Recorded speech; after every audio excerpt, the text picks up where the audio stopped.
Henlo, Henlo. How's everyone doing today? Welcome back to more Punishing Raven. It has been a while. I mean, it feels like it's been longer than it has, because I was suffering from withdrawal yesterday. But how is everyone doing? Oh, I'm getting pointed at. I think it might be a little bit loud, so I'll turn it down straight away. Just a little bit. Just a little bit. How is everyone doing? I have a little note to make before we get any further. I will not be pulling for Selena today in today's stream. Today will be event story and stuff. I will not be pulling for Selena. You'll figure out why very soon. You'll figure out why very soon. Tomorrow probably actually. But yes, that is the plan for today. Thank you so much, Akuma Sensei, for the super chat. Thank you, Henlo Ebi. How is your day? Your day's been not that well. Oh no! But you hope that you know that my stream will always cheer you up. I'm so glad. I hope that I am I can't speak. Sorry. I'll start by saying how my day went. I woke up half an hour ago. I'm not awake right now. I'm still like very much asleep.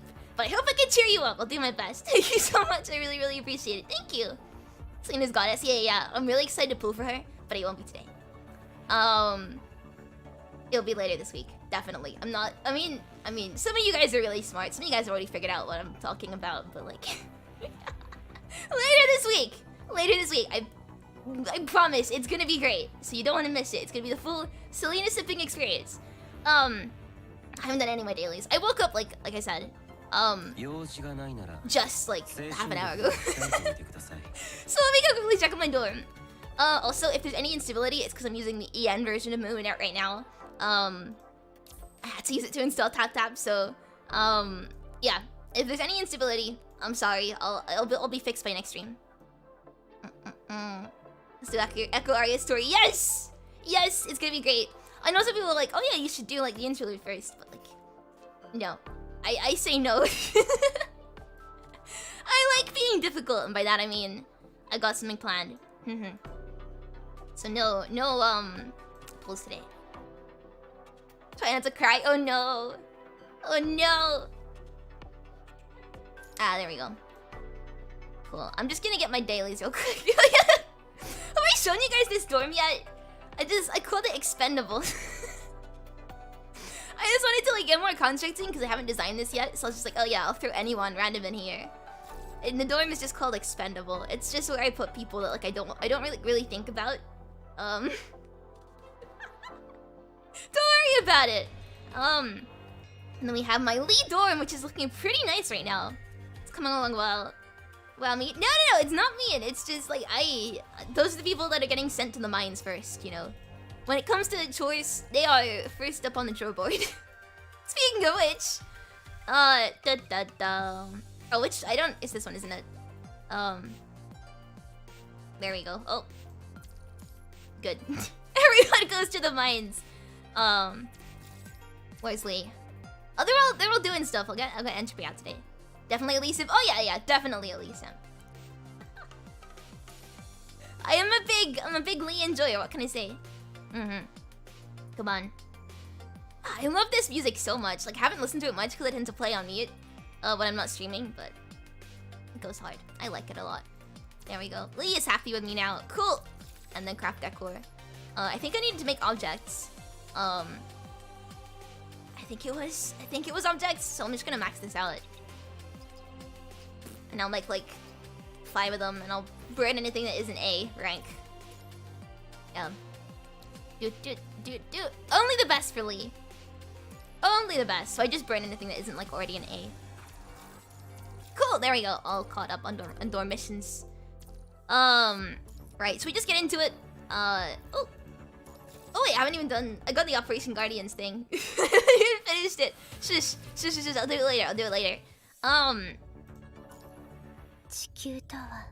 Shall we start? It's kind of loud. I'll turn it down. Wow! Lee!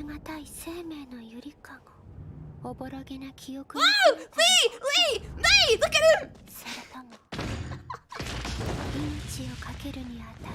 I feel like I'm taking the wrong message from this. No! It's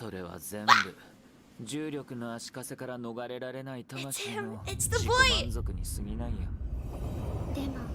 重力に縛られたこの思いがあるからこそ私たちはこの大地に立って歌えるのです。命と理想を紡いで永遠の地球の歌を。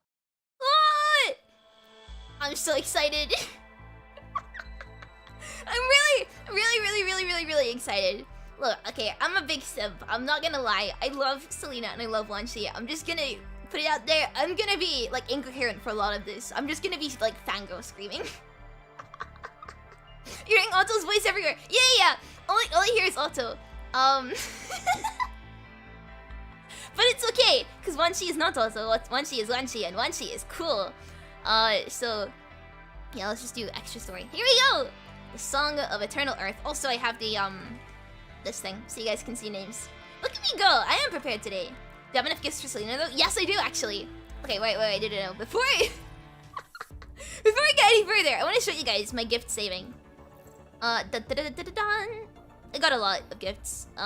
This is enough by itself to get any construct up to like level 11. And that's not including like favorite gifts that you can get from the event shop. So yeah, I think it's safe to say that I can get both Wanshi and Selena up to affection 6 to do their affection stories when I pull for them. Yeah, I might as well open these now actually. But yeah. Don't worry about it. I got a few gifts for them. I'm like going to be walking in with like a sack of presents like Santa. It'll be okay. Right. Now let's actually start the story. There. I just need to flex that for a second. I just wanted to flex that. Whoa, look at Lee. Ah, he's so cool. So you're heading toward the shoreline. Okay. Shall we go? I need to cough 1 sec. Oh, 5:30 a.m. Universal Time. Hey, I'm still awake then. Oh, did I put the? I didn't. I literally had that ready and I didn't put it up. On a transport craft in low Earth orbit, the engine emits a low and steady hum. After some time, the crew's ears become accustomed to the sound. Rather than finding it disruptive, the uniform rhythm is like white noise. I can't say that word today. Lulling the crew with a desire to sleep. The seatbelts secure them to their seats, comforting them despite the weightlessness. Yet their need and longing for gravity are instinctive, carved in their genes. There's a sense of emptiness and loss in the vacuum of space. This loss only amplifies the sense of drowsiness. In order to suppress the impulse to close your eyes and take a nap, I mean, that's me all the time. You slowly shift your gaze to the portal. Wait, what does portal mean? For some reason, like... No, I'm not gonna say it. You see the quiet number started with stars. It means the window, cool. The transport craft should be traveling at inconceivable speed, but in the vastness of space, the stars, millions of light years away, fail to serve as a reference point for you moving forward, regardless of how fast the ship is. If it were not for the hum of the engine in your ears, there would be no sense of the ship moving. Oh, no sensation of the ship moving. The sense of emptiness continues to escalate. Just as your consciousness is about to succumb, numbness makes its way up your spine. Everything you see appears to stop, as if someone pressed the pause button. Fragments of memory begin to rush before your eyes in a kaleidoscope of colors. Wait, what? What is going on? Hey, Asimov! You're infiltrated by Ushio in City 075. Your mind beacon was forced into a corrupted mind. Oh yeah, this is probably spoilers for like past events and stuff. I'm not up to date. It's okay. I'll pretend I don't hear it. Initiating a mind connection with a corrupted is unprecedented. After a thorough examination, we found that your mind beacon has become corrupted. And up until this point, you haven't been able to recover from the corruption. I'm sure you've also noticed that your mind has fallen into a constant state of intermittent memory replays. Memory replays isn't exactly the most appropriate term for your symptoms, but it'll do for the time being. In other words, you'll randomly fall into a chaotic storm of memory flashbacks without warning. Oh no! Some of your repressed or supposedly forgotten thoughts, numerous fragments of memory will bombard your consciousness. There's nothing wrong with your physical body other than the mind beacon pollution, at least for now. The Science Council also wants to put you under constant observation to see whether any other physiological functions will be affected by your corrupted mind beacon. But that's for later. I think you'll have more difficult challenges to tackle in the interim. Your vision fragments again. Oh, your vision fragments again. Okay, I'm slow. What happened in the underground cabin is enough for you to be court-martialed. You're still sitting here only because you're responsible for defeating the polyphage. Yeah, this is all going over my head, but it's okay, I'll learn about it soon. Locking up the Hatterils responsible for defeating the polyphage would only cause an uproar among the people, so the decision was made to allow you to continue field operations. However, don't think your merits have offset the severity of this issue. The authorities don't simply let bygones be bygones. Nikolai is a real, like, what's the word? Buzzkill? I don't know if that's the correct term to use. He just, like, rains on everyone's parade. As long as the distrust remains, countless pairs of eyes will be watching your every move. You do anything out of the ordinary during this time, even the president can't protect you. Nicola has always been blunt. Pay it no mind. Cringe old bad. I mean, that works too. You know what he meant. It was more of a reminder than a warning. I know. Why are you telling me this? Because I have a suspicion that this isn't over yet. I need people I can trust and deploy when the time comes. That includes the Grey Ravens. I don't have time to have my people tangled up in bureaucracy, and neither do you. At the very least, soldiers should die on the battlefield, not on the gallows of those they serve. The most important thing for Eden now is to solve problems and defeat the enemy, not go on a witch hunt against one of our own. As long as you can prove your loyalty and work to Eden in the next battle, then supervision will naturally lift. Hey! But right now, I've heard from Asimov about your problems. Do you want to stay in the ICU or continue duty on the front lines? I want to be on the front lines. Yeah, let's go! Of course A golden arc of lights only shadows your recollection. Oh, that was memories. Cool. Those were memories, not that was memories. Hassan and Nicola are like the angel devil trope on both sides of your shoulders. Ah, yeah, they're opposites of each other. We have, based and cringe. Your consciousness returns in an instant. You do not have the time to think about how long you were out, seeing that the arc slicing through your memories was not an illusion. It is real. Outside the porthole, the unchanging scenery suddenly shifts to the appearance of the arc.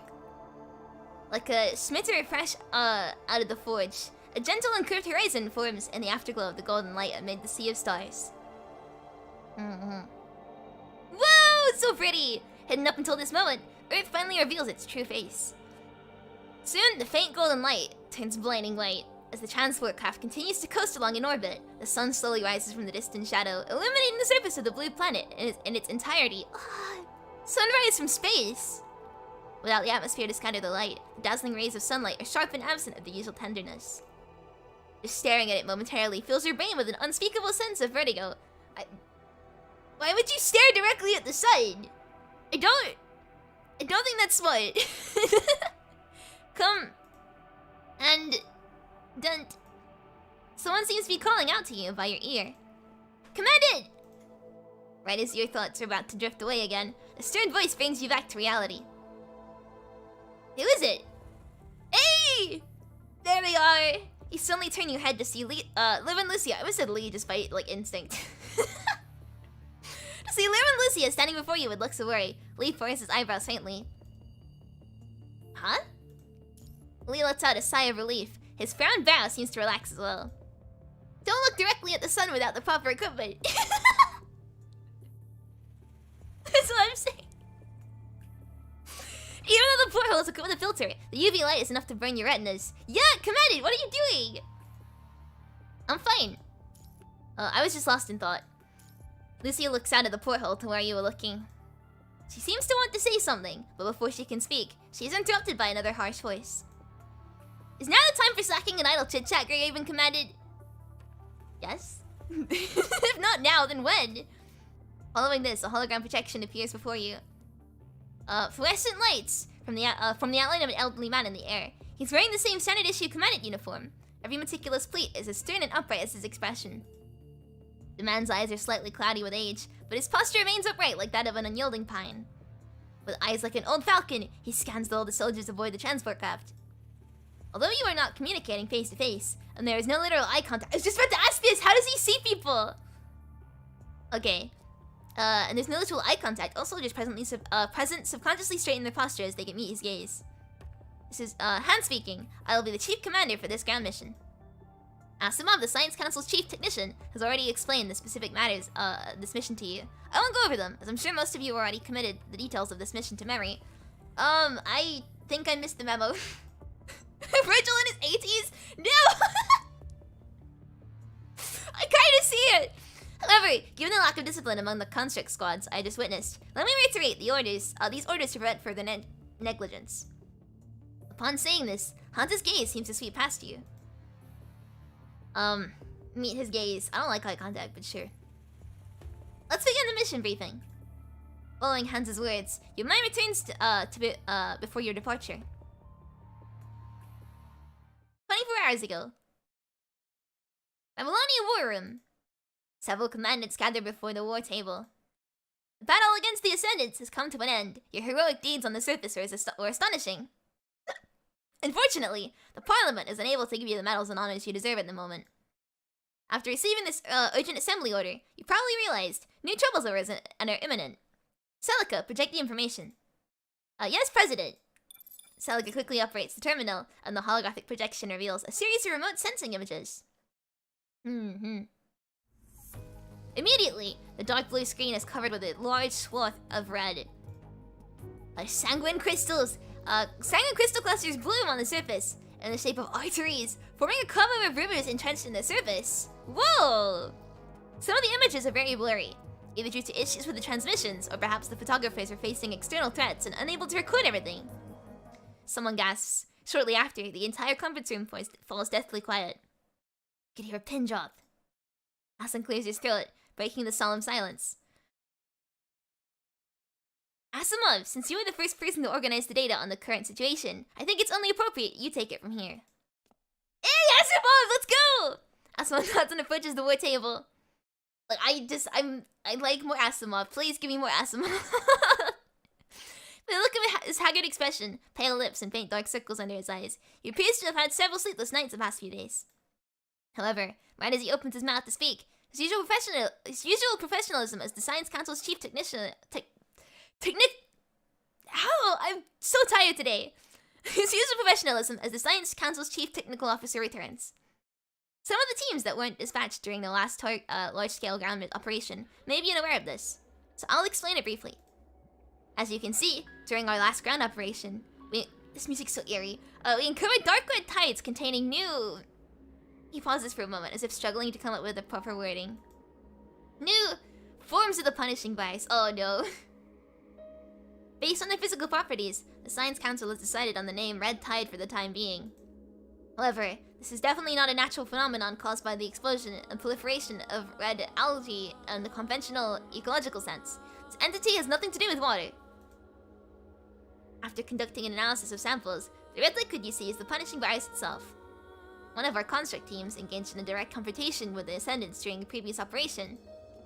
Nicholas suddenly steps forward and interrupts Asimov. Get to the point, Asimov! Don't interrupt him! He's doing his best! Nicola, Asimov present whatever information he feels is pertinent to the mission. Exactly! They are just the opposites, based in cringe. Asimov furrows his eyebrows, seemingly slightly displeased. They continue speaking. I won't repeat the specific details of the operation, only the results. The commandants present, who have participated in previous operations, have most likely encountered new forms of corrupted. These enemies are unlike conventional corrupted. Instead, they are a form of pure punishing virus, possessing apparent biological features. More specifically, they represent an evolution of the punishing virus, punishing hetero creatures. Specific mechanism and reason are unknown. We don't know why the punishing virus is capable of self-evolution. The only thing we can say for certain is that they are created by the punishing virus within the Red Tide. The Red Tide will devour machinery and organisms, then decompose them into nourishment for breeding hetero creatures. Oh, that's not good! Originally, after repelling the Ascendants, the proliferation of the Red Tide began to diminish. However, we received a transmission from the recon team 24 hours ago. The Red Tide has resurfaced. The proliferation... I can't say it! The proliferation is different from last time, so we didn't realize the severity until it was already too late. The Red Tide is like a relentless cancer, going into remission only to recur anew. The Red Tide initially lurked in an underground cavern that was designed as nuclear fallout shelter by City 075. It circulated through the city's underground waterways before reaching critical mass and emerging onto the surface. We dispatched our recon team to the city ruins to ensure that it was under supervision. However, the characteristics of the red tide seem to fluctuate without rhyme or reason. In this regard, it is not a tide in the traditional sense, but more of a fluid organism that can act autonomously. Plus, the underground cavern was built in secret, so many places are in our blind spots. Some underground waterways connect to nearby rivers through an intricate network of pipelines. Even if the rivers have dried up, the riverbeds and ravines are still there. A portion of the red tide was able to slip out of the city undetected through these blind spots. Moreover, as you just saw on the screen, the red tide has formed tributaries among the surface of the wasteland. After receiving this information, this music is so like eerie. We already said it, but it's so pretty. After receiving this information from my scouts on the surface, the Science Council has conducted emergency tests on this form of the red tide. Fortunately, this red tide isn't as rampant as the first time, nor is it expanded to the point of becoming an unstoppable deluge. I don't know what that word means, thanks to Genshin. Unfortunately, its distribution is far too prolific. The red tide has formed a real river, dispersing into countless smaller tributaries. After calculating the course of these tributaries, we found one thing. They're headed toward... Asimov's finger swipes the screen, displaying a wider version of the map. His fingertip points to a large blue sector. The ocean. Ah! That's not good! It's heading toward the shoreline. If we allow the red tide to reach the shoreline, there's no turning back. Unlike the ocean, land serves as an inorganic buffer zone that can block the red tide. There is no better medium for wanton proliferation and spread of red tide than water. The whole sea will become corrupted, devoured, and assimilated by the red tide. That's really not good! Wait, I need to think up again. By that time, the punishing virus will spread to every corner of the world. In order to curb the spread of the red tide, Babylonia has formulated a plan to bombard the red tide with the Longinus arsenal, referencing the plan made during the battle at the space station. The first step of this plan is to obtain the exact coordinates and location of the red tide. During the Golden Age, you only needed to send a request to SatNav system to obtain the specific coordinates for an area. Yes, that is very convenient. But now, these satellites have become corrupted by the punishing virus, so we can no longer rely on them. Oh. Hassan approaches the war table. Next, I will brief everyone on the mission. As you wish, Mr. President. Asimov nods, then takes a step back. No! I want more Asimov! Can we let more Asimov, like, can we let Asimov Can we let Asimov give us the mission details? I cannot speak. I'm so tired today. Celica. Celica presses a button. The movable panel in the center of the war table separates into two sections with a crisp pop as a small platform rises up from within. To everyone's surprise, a long black hexagon needle, approximately 1.5 meters in length, appears. This device is promptly... what's my throat as well? 1 second. There we go. This device was promptly developed by the Science Council. It's called a bit domain node. It will be distributed to all team captains present at the beginning of the operation. Your task is to locate the edge of the red tide, insert the bit domain node, activate it, then protect it until you receive the evacuation order from Babylonia. Total coverage must include all of the red tide tributaries. We need to remove it all at once to ensure that no residual tide is left this time. If you are attacked by hetero creatures during this period, hold your position to ensure the integrity and security of the bit domain node. In order to ensure this operation goes according to plan, we will saturate our deployments, positionings, and attacks. 8 teams will be deployed to execute this calibration mission.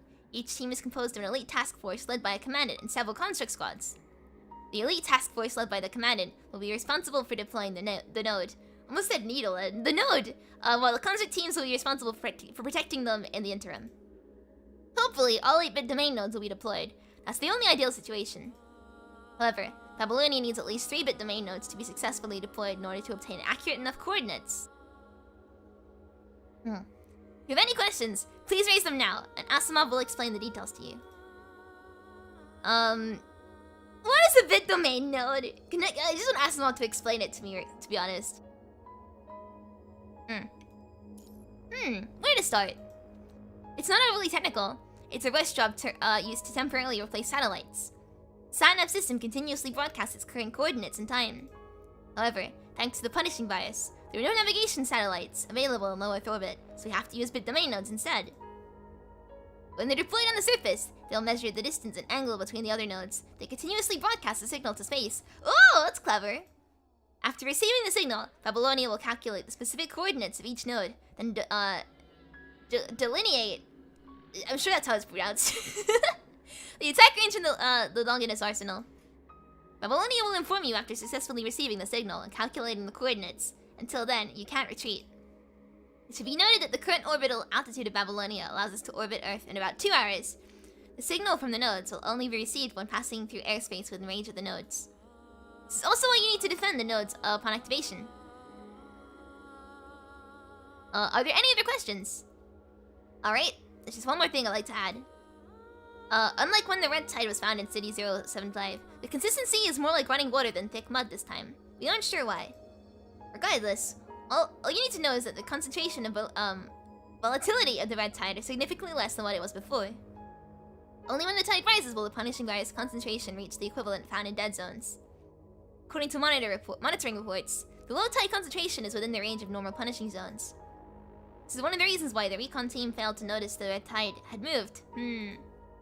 Thankfully, however, this means that protective devices enhanced by the Science Council on such short notice are sufficiently working in proximity to the red tide for the duration of the mission. However, it's only for a short duration. Avoid close contact with the red tide after landing, especially during high tide. So, too many big words make head hurt. Exactly. That should suffice. Seems like everyone fully understands the mission and the gravity of our dilemma. This presents an important opportunity for Babylonia to launch an attack. However, we need to change orbit and reduce altitude to commence the attack, which puts us at risk of intersecting the network of corrupted satellites. As such, our anti-air defenses won't allow us to remain in position for very long. Similarly, your mission is not to annihilate hetero creatures, but to deploy the bit domain nodes. The nodes aren't particularly difficult to deploy, but in a strategic sense, this mission is crucial. It requires a high degree of collaboration and team awareness from all of you. Avoid head-on confrontations and needless acts of heroism that do not otherwise serve the success of the mission. Our top priority is to protect the nodes until Babylonia receives the coordinate data. I know that the commandants of the task force is present are among the most elite. I do not question your ability. However, this operation needs neither personal heroism nor combat ability. Oh god, my hiccups.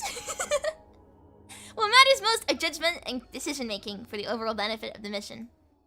Most of you are used to fighting solely with your own teams, so for this operation only, I've specifically arranged Hans to act as the chief commander for the collaboration operation at ground level. Hassan slightly turns to one side. It's just old Virgil. The silver-haired man stands behind Hassan in stern silence. Since the beginning, steps forward and salutes. Yes, Mr. President. Some of the team captains show faint expressions of confusion on how an elderly man, seeming a few years older than even Hassan, is serving as the chief commander for such an important mission. For safety reasons, only the commandant of each task force has the authority to deploy their bit domain node. Please make accurate judgments and verify with Chief Commander Hans before activating your bit domain node to ensure the Babylonia receives the most accurate coordinates. The rise and fall of the red tide will greatly affect the real-time topographic changes within the combat zone. There may already be significant changes within the duration of this meeting. In case of emergency, please follow Chief Commander Hans' orders. Understood. That concludes our mission briefing. As previously stated, give priority to my command. Yes sir, I guess. Don't question my judgment. Obeying orders is the first requirement of a soldier. Okay. I hope the force of Babylonia nowadays won't let me down. With that, his hologram disappears from the transfer craft. Right as the fluorescent light dissipates, everyone cannot help but breathe a collective sigh of relief. Whispers from the construct teams can be heard nearby. Have you met Chief Commander Hans?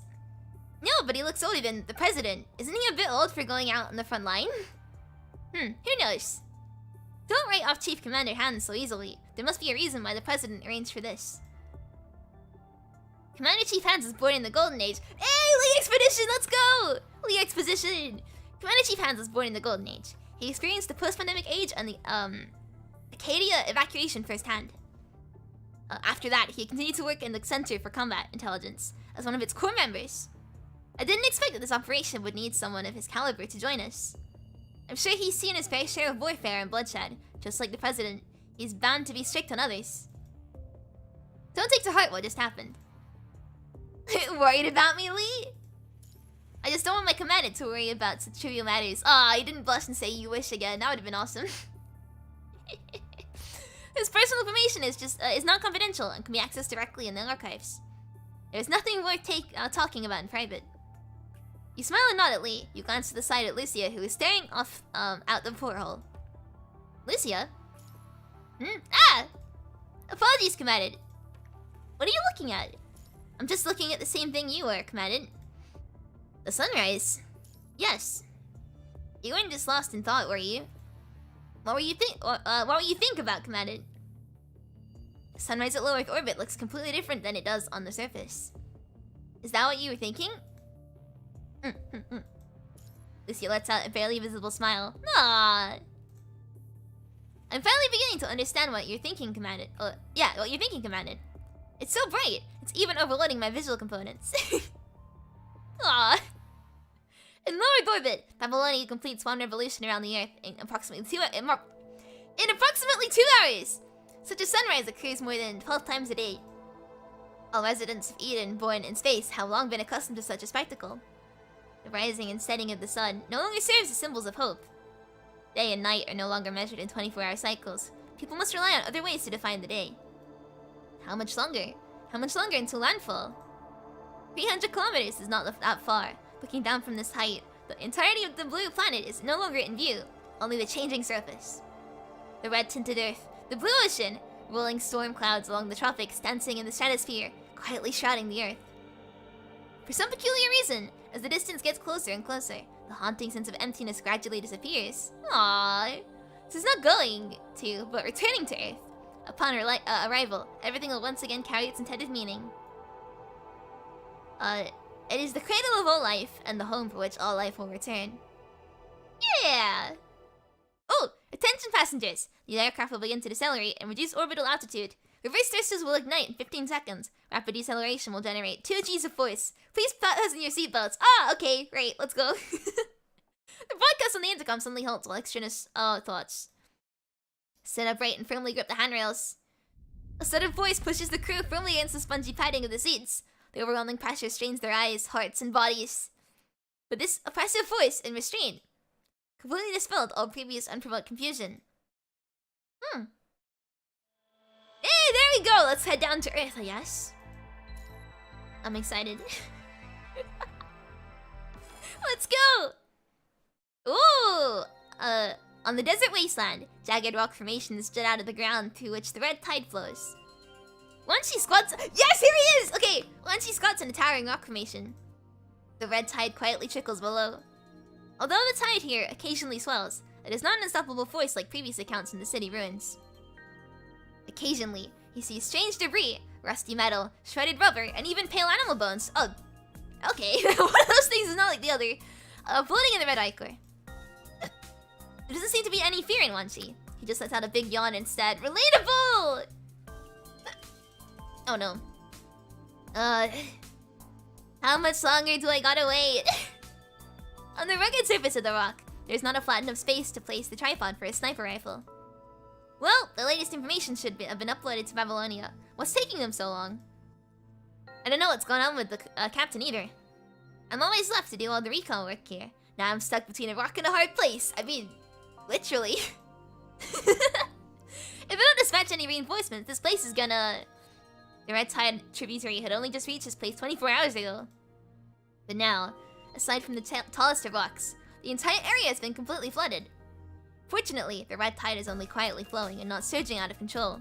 The rock on which he stands still towers high above. The Ember device and protective equipment strengthened by the support force on such short notice enable him to make observations from a relatively safe distance without fear of corruption. Oh, that goes off the screen, actually. Oh no!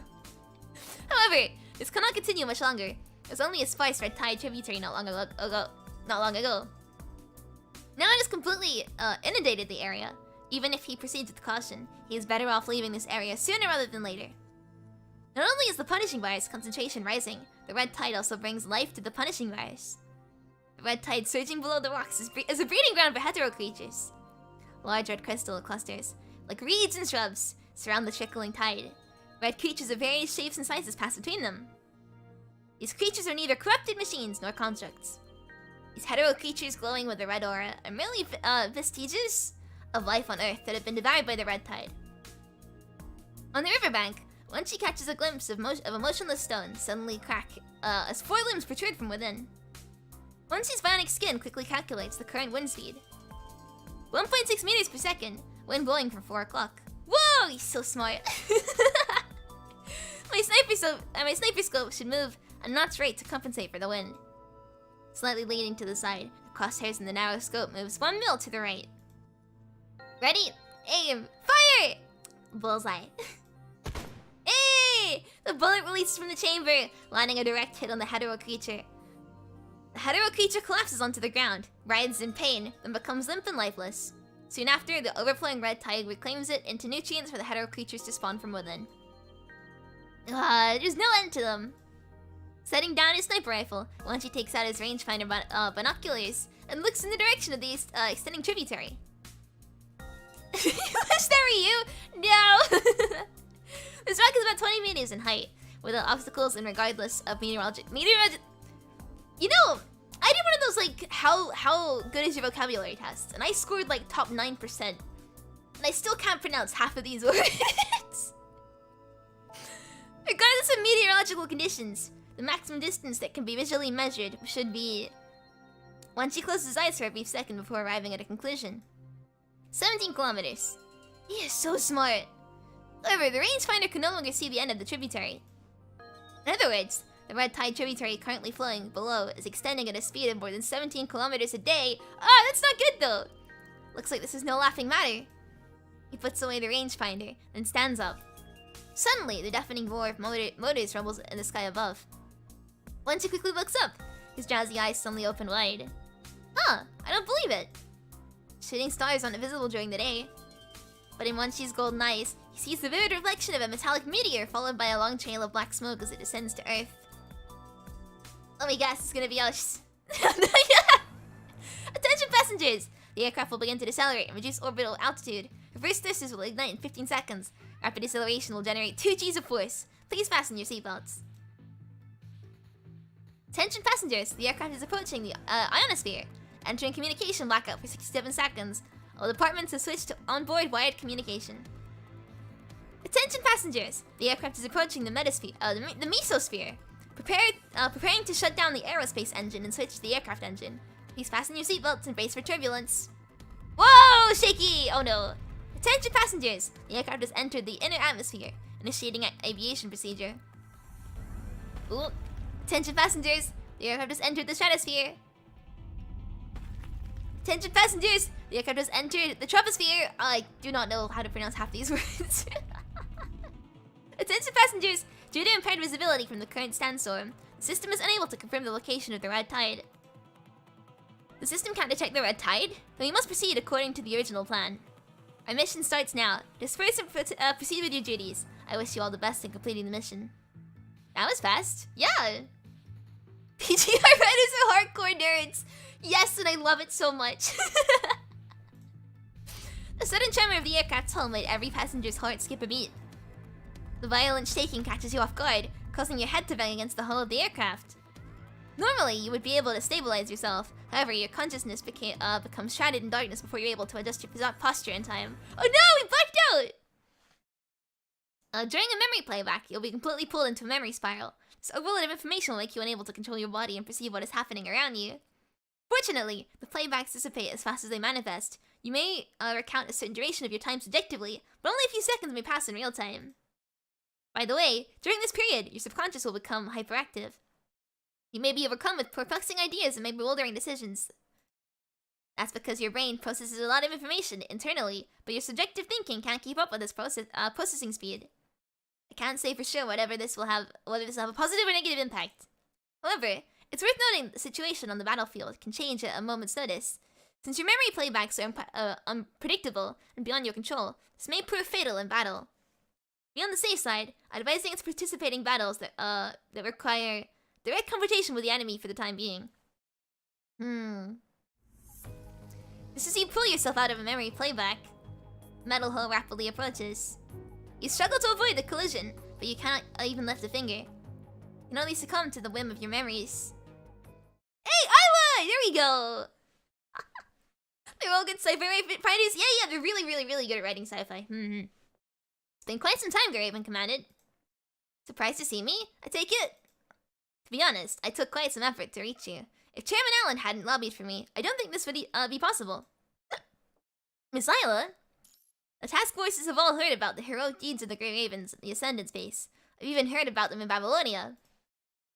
If you've been in direct contact with the Ascendants, have you seen the Ascendant who attacked me on the space station? Never mind, he's not important. The only thing I care about is whether you found any sign of her in the base. What do you mean by her? Well, Selena, obviously! This is the pink-haired girl is about to say a name. Your memory stops, and then cuts to black as if it had been tampered with. Oh! Interesting. Severe pain fills your head, and your thoughts stagnate for a moment. Commandant! Sorry, I was lost in thought. We have no need to get up. Yeah, I'm fine. Look, don't worry about it. But Commandant, your head! Attention passengers, the aircraft is experiencing turbulence. Attempting to stabilize altitude. Please stay seated, so not to change the aircraft's center of gravity. One second, I have a sip of water. Oh, this is really cool.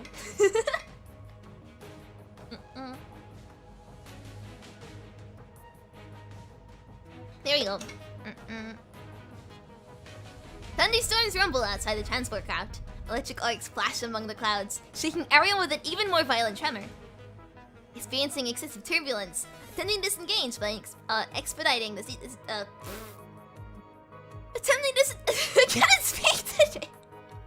Attempting to disengage by expediting the descent sequence. Please do not panic. No, in a situation like this, that won't. The turbulence continues to escalate. Due to the emergency maneuver, the aircraft is deviated from the original target. The aircraft is experiencing a turbulence. Turbulence has deformed the port side wing due to excessive load bearing. Aerodynamics compromised. Initiating emergency landing procedure. That's not good. Why don't we just let Lee pilot this thing? He obviously knows more. The sharp crunch of the port side wing proves to be the final blow to the transport craft as half the deformed wing plummets to the ground. No! The aircraft cannot return to stable altitude for landing. Estimated ground impact of approximately 15 degrees. At this angle, the aircraft is at risk of crash landing! No! Initiating parachute evacuation procedure. Depressurizing cabin. Opening tailgate in 15 seconds. Tailgate open. All personnel, please parachute out immediately. That's not good! The initial impact against the hull nearly knocks you unconscious and you struggle to move. Lee, carry me! Descending into a tailspin, the blood in your forehead blurs your vision. Seatbelt is now proving to be a death sentence, perhaps due to the impact. Repeated attempts to release the seatbelt are all in vain. Asimov was right. During a memory playback, you are but a lamb to the slaughter. No! In the dim haze of light, you catch a glimpse of a concert teams evacuating the aircraft one after another. Hurry up and prepare for evacuation. No!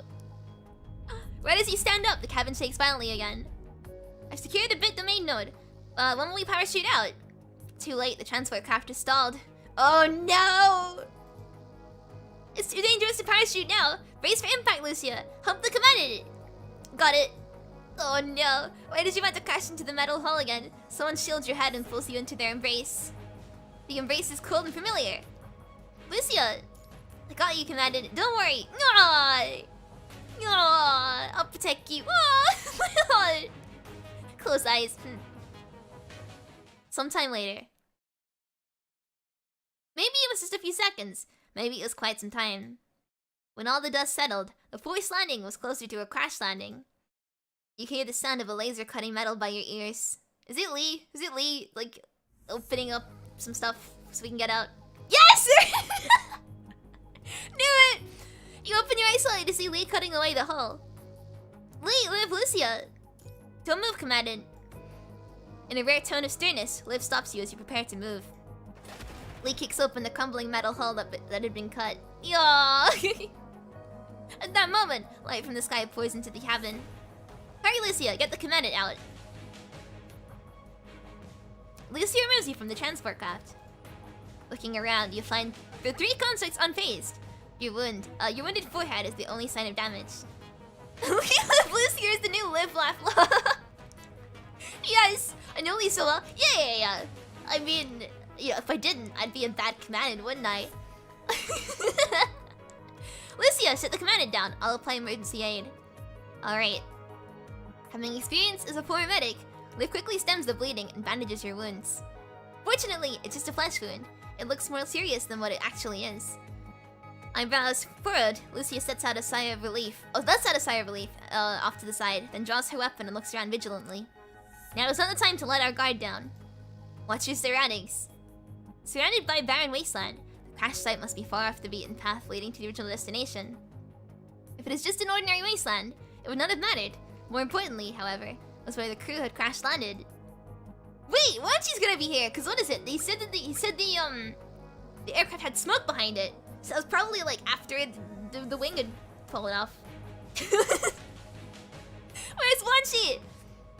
What's that? To everyone's surprise, the crash site is not just some remote location. Rather, it is amidst the tributaries of the Red Tide. Exactly. Come on, Wanshi, where is he? More aptly put, they are at the bar to the tributaries. Though they are not inundated by the Red Tide, they are by no means out of harm's way. Sand billowing in the wind impairs visibility, making movement in any direction nigh impossible. Oh, that's not good. What's that sound?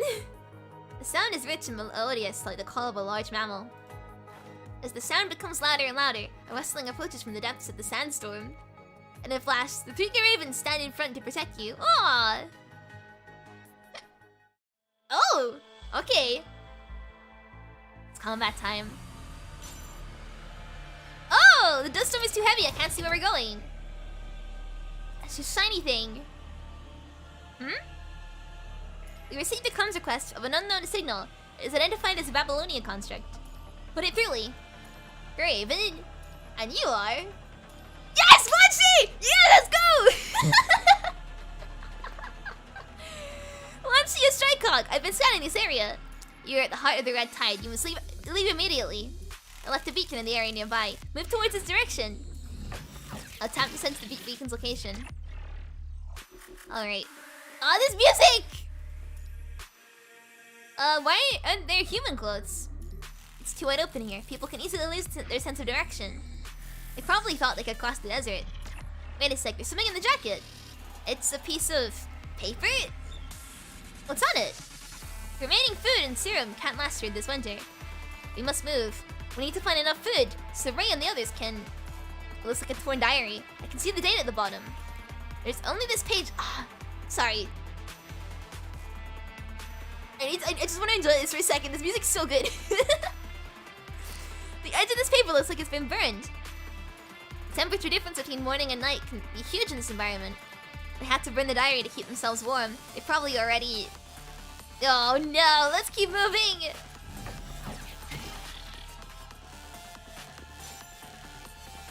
Oh god, it's too high, that's not where we should be going. Beacon, this way. Maybe not then, wait. This way maybe? I love this music so much. It's so good. Oh, that is just water. Oh, we should not go in that, I don't think. Don't go in the... What's the little wiggly thing? Hello, creature nearby! Okay. Oh god, whoops, I thought I dodged that! What? Oh. You know what? As someone who used to listen to loads of Lindsay Sterling when they were younger, dubstep violin or dubstep string instruments in general just like are my weakness. So I'm really enjoying this. I'm really enjoying the music. What exactly are you doing? Still have no idea where to go? Yeah, I'm struggling a little bit, Wanshi. Can you help me? Can you hold my hand? Forbidden Kool-Aid! No! Fine, follow my instructions from now on. Oh, it sounds so pretty. Lindsay Sterling was a genre of her own at the time. Oh yeah, exactly. Oh. Lindsay Sterling was the reason why I picked up the violin. Oh. Let's keep moving, the beacon isn't far away. Oh, I didn't mean to do that. Here we go. I think this is it over here. Maybe? Is this it? Aha! We should be safe here, right?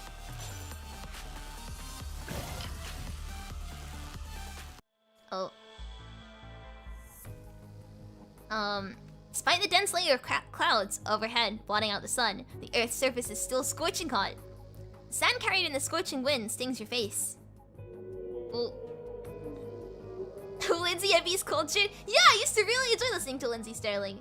Like I said, she was the reason I picked up playing the violin when I was a younger shrimp. There it is again. The sound echoes throughout the air. The red tide, which is flowing quietly, begins to fill the riverbed once more. Although the sound seems distant, it still seems to resonate from every direction. Liv! Inject the commandant with the serum! The red tide is beginning to rise again.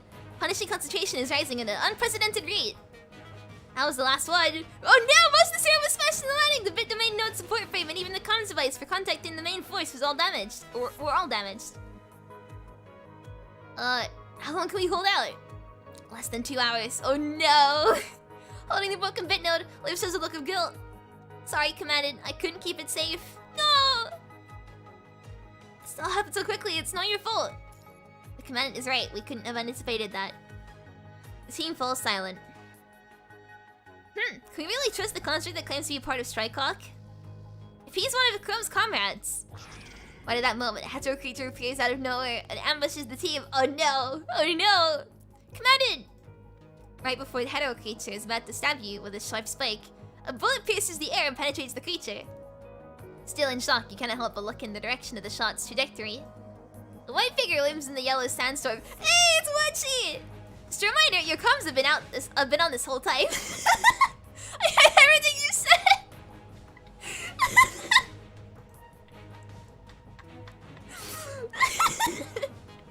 Oh, Lee! Oh, Lee, you're in trouble now! Just now. That was me. His languid voice suddenly becomes serious. Quit looking around and get over here. After quite some time, the four of you finally catch up to the white figure. Before you stands a young man with delicate silver hair and thick dark circles under his eyes. I mean, the dark circle part is relatable. I don't sleep at all. Wanshi, correct? Thank you for... thank me when we get out of this place. Come with me. Half-hearted and meaningless greetings are skipped over before they even begin. Oh, I want to thank him. Oh, double his Wano. What's going on here? You first. We ran into turbulence. Both sides are concise in their exchange. Lee is not wanting to mince words. Wanshi is too lazy to waste words.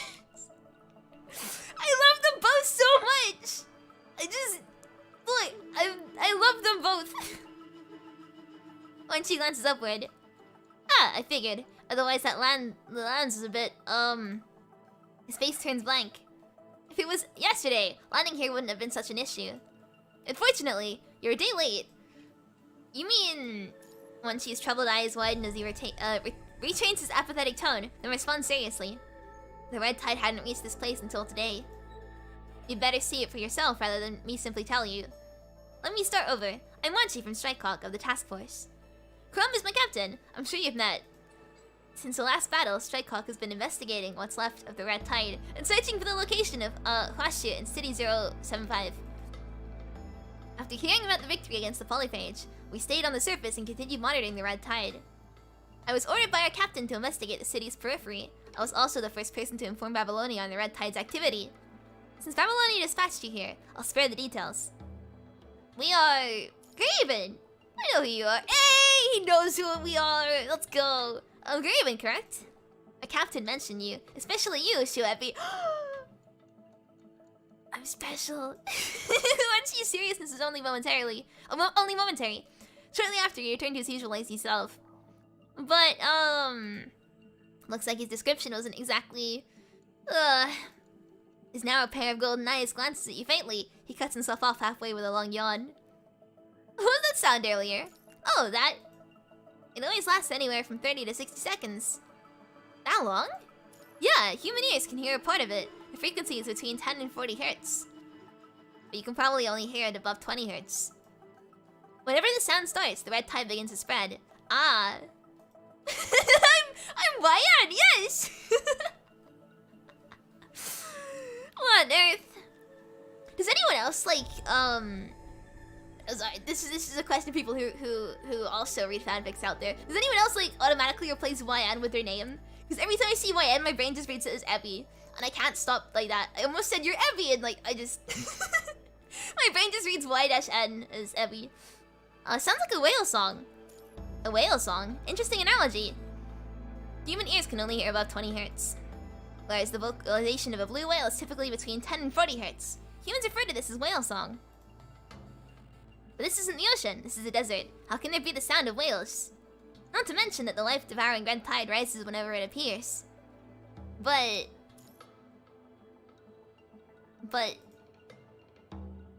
if it's a death knell, then... it's far too serene. Ay! This is so cool. This is so cool. I'm loving this so much. Land for Nomad. Oh, got my hiccups. You walk with Wanshi for what feels like ages. With drinking water exhausted and your legs equally so. You never knew hiking could be so difficult. The desert is not a place for talking. With sand assaulting your every orifice, opening your mouth is just an invitation for a mouthful of sand. Where's the downside? That's just free food. Not only for humans, the yellow sand also causes great trouble for the mechanical joints of constructs. After we cross the section of land, let's repair our frames. Sand is clogging up our joints. Come at it, your complexion. Once she throws the tarp over you. Over to you. Don't you need it? I just use it to block the extra light when sniping. Anyway, it's useless now. Other than acknowledging the favor, he merely offers a half-hearted explanation. Silence returns, and the party continues onward. The farther you walk, the rock formations continue to lessen with the density of the tributary. However, the oppressive sense of urgency still remains. If it is from the red tide before, it is now from surviving in such hostile conditions. It's from behind you hear the whale song again. You are no longer in the area, inundated by the red tide, and the sound takes on a more ethereal tone. Your eyesight once again begins to fragment. Oh no! Let me tell you something about her while there's still time. We have been close friends since before we became constructs. Aww! She may be a starry-eyed idealist, but she's also the most pragmatic person I've ever met. When she acts mature, she's decisive to an extreme. When she acts naive, she's romantic to a fault. For example, Isla turns and glances out the window at the blue planet. What do you think of that blue planet? Earth. Yeah. Suddenly, your mind is filled with official data. The, equatorial radius is 6,378.137 kilometers. It rotates from west to east and revolves around the sun. It is the third innermost planet of the solar system. It goes without saying that the feeling of gravity upon entering the atmosphere is always a memorable part of each mission. Yeah, let's just spew out pure facts. Is that all? The task force commandants often get deployed to the surface. I don't think more residents born in Babylonia will even know what true gravity feels like. Some members of the archaeological team haven't even been to the surface. But they're archaeological?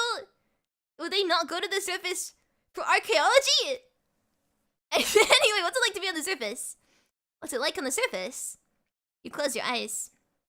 Isla's face begins to contort. Why am I thinking about speaking with Isla before departure at a time like this? What's it like on the surface? What's it like on the surface?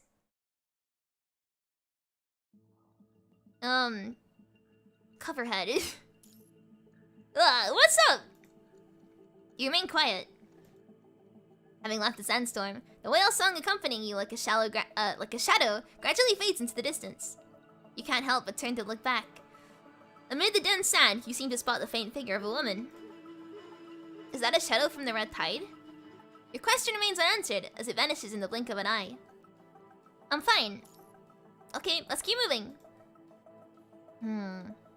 Summit could be the newbies. Ah, good point, good point. Oh, but they said they would never see the Earth. So maybe, I don't know, I'm confused. Maybe, okay, wait. Maybe some constructs go down and get like samples and they bring them back to like the space station and they analyze it there. Maybe that's it. I've cracked it, I've cracked the code. There we go. After another long trek. Suddenly, Wanshi stops at the front. He squints and looks ahead.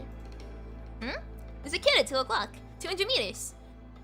What's someone doing in a place like this? An enemy? This is best left for you to decide, Ushio Ebi. You're the Grey Raven Commandant. Only you have the authority to assess our course of action. You're just shifting the blame. Of course not. I'm just an observer. Besides, you trust your commandant's judgment more than I do, don't you? Following that, he closes his eyes and stops talking as he quietly waits for the others to make a decision. Look toward 2 o'clock. Only an expanse of bare hills and steep cliffs outstretched before your eyes. There's no sign of anyone. His eyelids lift up and scan ahead once more. Whoever was there is gone. Probably realized that I had taken notice. Clever. If that person is avoiding humans, then we aren't looking for a corrupted. Commanded. Now, if that was a human, is that a child? What's a child doing in such a hostile place like this? Thoughtsley? As a precaution, I suggest... It's really British. As a precaution, I suggest investigating the surrounding area. Something's not adding up here. Let's go have a closer look. Wanshi refers to a small, hill on a relatively high terrain. Only upon standing atop the hill do you suddenly get a bigger picture of the surrounding area. It looks so cool. You clearly see the desolate desert, a cruel land of death. However, right as this moment, your heart begins to tremble. What's it like on the surface? No! Vast, primitive, and silent, as if it had remained like this since man first walked upright, and it would continue until the last man is finally laid to rest. The sun hangs high above the distant clouds. Although clouds cover the surface, the residual brilliance still blazes in proclamation of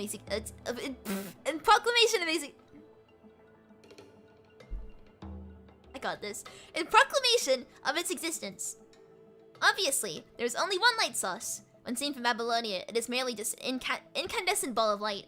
Yet how can it illuminate such a vast land? Commander, I'm detecting more than one firmament reading. Wait, that's... A gust of wind carries the sound of fighting. Look towards the source of the sound. Heavy, tautly British! No! Your first instinct upon reaching the top of the hill is to peer into the distance. However, you miss the makeshift camp just below. A cold gust of wind blows through the makeshift tents and log houses with an eerie scraping noise. The camp is empty, though not because it had been vacated by its occupants, rather because they had gathered outside the camp. Standing on the opposite side of them is no else but that unyielding pine. It's Hans and Team 01. And also, in front of the camp, 2 distinct groups of people are facing each other. To one side, a ragged and close-knit group resembling refugees who have long since lived here. The other side, a fully armed squadron of elite soldiers sent from Babylonia. Oh no! I forgot to read. Yeah. Oh, I can't read. Okay, I'm illiterate. The sudden appearance of the latter obviously frightened the former. Now at the breaking point, pure vigilance had given way to unclad hostility. Who are you? Women protect their children like hens to their chicks. The rest of the refugees band together, seemingly ready to take the armed squadron down with them should the soldiers take a step forward. The soldiers on the calibration team grip their weapons tightly. Chief Commander, this camp and its people are near the preset coordinates. They'll be caught in the blast. Should we force them to evacuate? Hans turns his head slightly to the side. Do not fire unless fired upon. They don't pose any threat. His gaze shifts back to the refugees. Do not attempt to attack or resist. I don't want any senseless struggle. Run over. The arrival of the Grey Ravens only adds fuel to the fire. A feeble boy pokes his head out from behind the woman who had just spoken and looks at the calibration team with frightened eyes. Standing before the team of heavily armored soldiers, the refugees refrain from acting rashly for the time being. Oh, it's the kid! Hans turns his head. Grey Ravens, you're here! Chief Commander Hans. We lost contact with Team 06 for quite some time. I thought you hightailed it and went back to Babylonia! No! I would never. Regardless, we've deployed redundancy teams. Your absence would have likely gone unnoticed. Wow! No, we're the main team, so, I think not. The veteran commander did a little to mask his condescending tone. Our aircraft was hit with turbulence. We had no other choice but to make a crash landing. Hans dismisses it. Tension hangs in the air. Sorry, mind if I interrupt? Despite the inquiry, Wanshi continues to talk without waiting for Hans to respond. I am the contract in charge of reporting on the surface to Babylonia, Wanshi of Strikehawk. You? The president informed me that you were the first to report on the proliferation of the Red Tide's tributaries. Bingo! Let's cut to the chase instead of getting wrapped up in who's right and who's wrong. Holding them at gunpoint will only make matters worse, won't it? Wanshi glances at the refugees. Lower your weapons, soldiers. Roger! Hans orders relieves the tension with the refugees. An old man comes out from behind the wall of people. Who the hell are you? We're from Babylonia. As if from the flick of a switch, the villagers' expressions change in an instant. Whispers filled the crowd. Babylonia? You mean the space station of legends? I guess Grandpa wasn't making it. Oh, he's so small! I guess Grandpa wasn't making it up. However, the elderly seemed to look more conflicted. Seems we're in the presence of dignitaries. We're nothing of the sort. We're just troops on a mission. Babylonia will bombard this area with a Longinus arsenal soon. Please leave at once. Longinus arsenal? What's that? Before Liv can respond, the old man lowers his head and lets out a smile at odds with the severity of the confrontation. Put simply, it's a giant barrage light that destroys everything it shines light on. Ah. The child can't understand the implication of what the old man had just said. Instead, he only nods ignorantly. Sounds like me, just smile and nod. Just smile and nod. You know what we're talking about? The old man raises his head once more, revealing the same tearless expression as before. Not only about the Longinus arsenal, but also about the zero-point reactor, the hyperdrive, the great evacuation, and all the history that's about to be forgotten by our children. He sighs deeply. I already understand what it is you're here. Do as you will.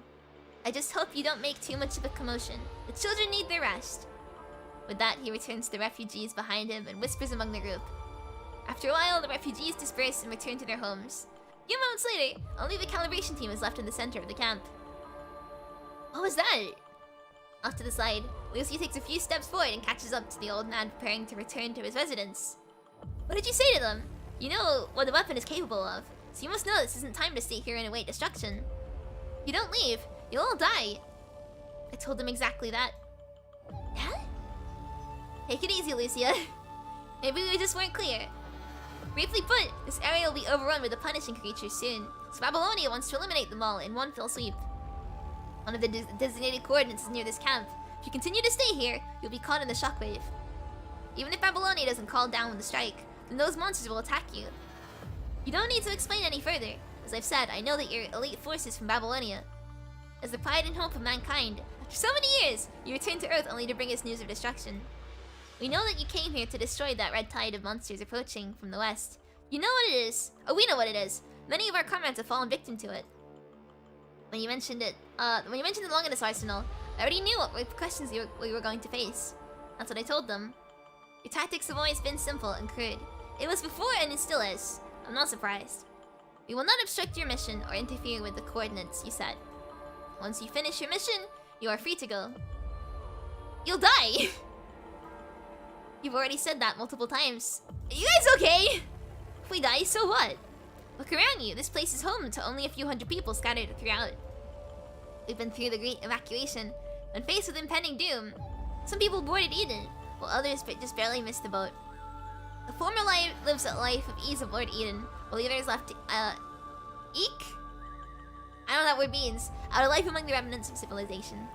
Just look at the old veteran behind you. He no longer concerns himself with the likes of us after receiving his golden ticket onto that doomsday arc. I mean, he does look really, like, not smug, but like, is self-righteous the right word? He looks very, like he thinks he's more important than he is. Ever since the Great Evacuation, we have been living among annihilation. We've grown accustomed to it. If that's all, let these old bones go home and get some rest.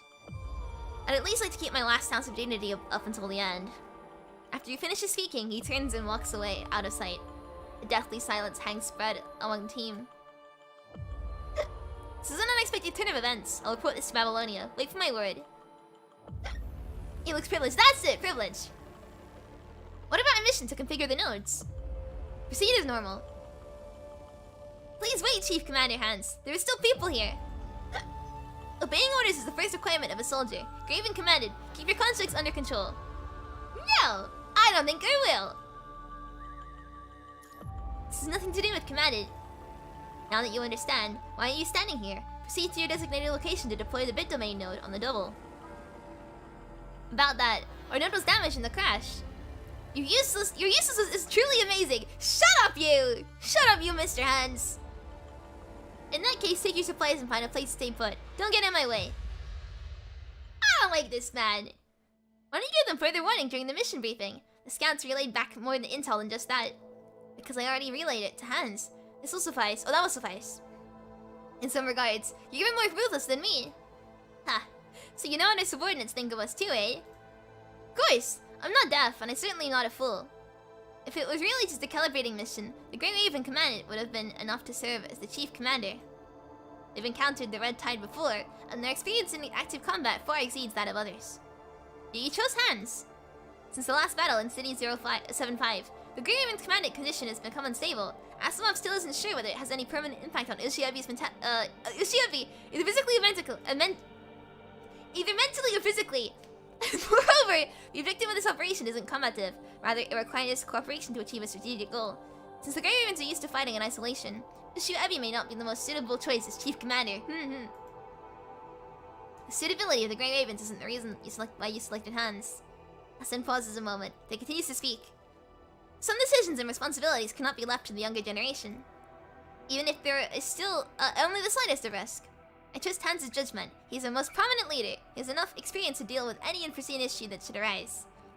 You're too kind and gentle to the younger generation. You keep sheltering them, it will only backfire. Nicola, you and I have too much weight on our shoulders and too much blood on our hands. Friend and foe alike. You're remnants of the past. One day history will use the guillotine to judge those disgraceful sins. At least spare the children from having to bear the responsibilities and sins of their forefathers. A generation will be the one to sever the chains of hatred. In that case, why let them go down together? First and foremost, to observe whether Ushio Ebi is still suitable for serving as Grey Raven's commander. Yes, I am! Yes, I am! I don't care, yes, I am! Secondly, sparing them from responsibility doesn't mean asking them to turn a blind eye forever. One must face his own weakness to embrace the future. Ah! Let's go. This is so long. But like in a good way. How has it been an hour already? Time is fleeting like sand through an hourglass. The sun hangs on the western horizon, shedding light across the lower half of the sky and turning to night upon reaching this far. The dry air and radiational cooling have caused the surrounding temperature to drop rapidly. Scorching heat turns to frigid cold in an instant. It's only gonna get longer? Hell yeah, let's go. The entire quest is between 3 and 4 hours. Oh wow, might split up into 2 streams then. Ah. This is great though, I'm loving it so much. The entire camp is quiet beyond imagination. Except for the occasional clang of metal whenever the calibration team lays equipment, there's only the roar of the cold wind. The only thing that would like make me, what is it? The only thing that would make me, quit early would be if my throat just dies. And right now, you can probably tell, today, my throat has been dying quite a bit. I really apologize for that. I have no clue what's going on. I think it's cause like, I don't know. Maybe I've hurt my throat somehow. I don't know, but yeah, I've been coughing quite a bit today, so I'm sorry. But yeah, if my throat hurts too much, we'll split it into 2 streams. But for now, we'll just keep going. How do people here endure such an extreme cycle of day and night? Huddled next to an abandoned cabin, you curl up under the tarp, not to shield yourself from the sand, but to keep warm. Who had lived in this cabin? Inside, some of the utensils still retained a faint luster. A thin layer of dust indicates that the owner had never returned. After Chief Commander Hans put the Grey Ravens on standby, they now watch from the sideline as constructs from Calibration Team 01 continue to configure coordinates. Upon receiving the serum supply, the service personnel had also finished repairing the protective devices used to combat the Red Tide. Theoretically, this is the safest you've been since crash landing. However, anxiety still lingers in your heart. Cannot help but stand up and look at to the east. Supposedly, the coastline is dozens of kilometers out, the area that Babylonia has to protect at all costs. However, regardless of how hard you strain your eyes as a human, you are unable to behold such a sight. Don't bother, the terrain here isn't high enough to see the coastline. Well, why don't I just like sit on your shoulders? You can lift me up, Wanshi, so I can see the coast. You suddenly hear Wanshi's voice behind you. Everyone turns to look at him. All you can see is him stretch or the look of exhaustion as he walks over. Not to mention, with such poor weather conditions and low visibility here, human eyesight can't possibly see that far. Wanshi! Got enough sleep? Constructs don't have the concept of sleep, I'm just done taking a breather. Lee sneers. Oh wow! How can you just loaf around at a time like this? Well, my mission was to pick up the calibration team sent by Babylonia. My work here is done. Kinda gotta kick up his feet. What? Sheesh! R&R ain't easy to come by. Before Lee can muster up a sword, Wanshi looks your way. Don't you think it's time to change the gauze on your commandant's forehead? Right as Wanshi begins to speak, Liv had already begun making preparations. Within no time, she had already begun replacing your bandages. Thanks for the reminder, Wanshi. No need to worry. No need to act tough, commandant. Aww. It is not until Liv changes your gauze does she realize that a considerable amount of sand is adhered to your bloody scab. I mean, oh good. Oh, that's not good. Cleaning the wound is not exactly going to be a leisurely stroll through the park. Is it gonna hurt? Your breath is in pain through clenched teeth. Can we let Wanshi do it instead? Can Wanshi clean my head injury? Lucia! Understood. Lucia quickly tears open a pack of field rations and stuffs it in your mouth. Bite on! Ah! Squinting your eyes in the dim light, you catch a glimpse of a thin figure poking their head out of a tent behind Liv. Gesture to Liv in your eyes. No amount of stubbornness will stop me from cleaning your wound, commandant.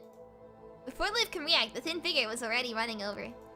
He scurries over next to Liv and gazes toward you with a doe-eyed look of curiosity. Yeah! Was that the kid from earlier? The boy's gaze falls on you, rather the ration in your mouth. Tear off a piece and hand it to him. Yeah! Like a kitten, he sticks out his head and hesitates until he cannot resist any longer. He grabs the ration and wolfs it down. Aww! Lucia quickly takes out his second piece and hands it to him. However, the boy does not immediately eat after taking this time. Thank you, miss! The woman hurries in before Lucia can respond. She pulls the boy behind her, glances around at everyone cautiously, and looks down at the child by her thigh. Granny! You said you could leave! I'm starving! Didn't you have a can for lunch? I'm just so hungry! Aw, we'll have food soon. Your dad will be back in no time. But people said he won't. Ah! The woman snaps at the boy and interrupts him. Shut your mouth! Don't dare say such a thing! Who said you could talk like that? He'll be back soon, and I mean it! That sounds like denial. Oh no! Oh no! Don't get mad at him, please! It was my idea to give it to him. We'll have plenty to go around if you want. We don't need your charity! Saying that, she quickly takes the boy and leaves. Forgive her, she has her own troubles. He's just getting milk! Yeah! There's no more milk left on Earth! Exactly, he's never gonna come back because there's no more milk to get. Turning your head to the side, you see the old man who previously returned to his residence. You're the word stop as you see is the can in his hands. Yes, you won't be needing this. I just thought maybe we're constructs, we don't need food in the conventional sense. But isn't the kid a human? The old man looks at you. Yeah, I am. Well, I technically am a shrimp, but how time flies! I never expected to see a person from Eden with my own eyes. So, care for something to eat? The outside is worn down and rusty, but it's safe to eat as long as the can doesn't bulge or leak. This is the last batch of cans produced before the great evacuation. These things can be preserved longer than you'd think. Even if it's only leftover soup from the past civilization. Okay, no soup for me then. No, but thanks. Very well. I'm sure it's a bit preposterous for people who live in the clouds to eat gruel such as this. It's not that. Aren't you short on supplies? You're showing us sympathy. That sure is surprising. It's nothing special. Some people are used to catch fish in the sea. Some people used to go catch fish in the sea. Ancient soup! Yeah, I want the ancient soup! But recently, those red creatures, the hetero creatures you mentioned, have thrown everyone into a panic. No one dares to venture too far out of the camp. I'm sorry. Why the sudden apology? This isn't your fault. It's no one's fault. The old man's attitude is kind of gentle, unlike his stern demeanor when you first met him. I scared you earlier, didn't I? I didn't mean to.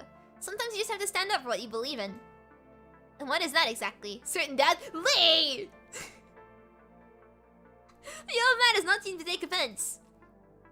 Lee needs to like get put on a leash sometimes, you know? Like I need to keep him behind me so that he doesn't say things like this to people to their face.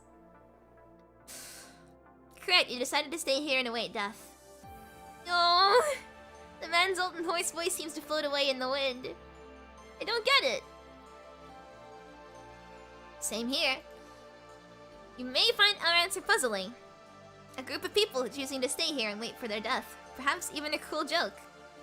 But this is how we genuinely feel. It was our intent from the very beginning. Why? Do you know about the Acadia evacuation? Yes. When faced with impending doom, some people boarded Eden, while others just barely missed the boat. Isn't that how the story goes? Yes. In reality, that's not what happened. It wasn't entirely a matter of luck. Perhaps some people just simply didn't want to leave.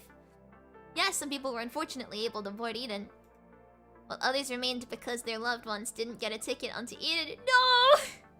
Some people stayed because they didn't want to abandon their homeland. Their homeland! Regardless of the reason, we choose to stay, and we accepted our fate. After making this choice, we planted our roots here and continue to fight.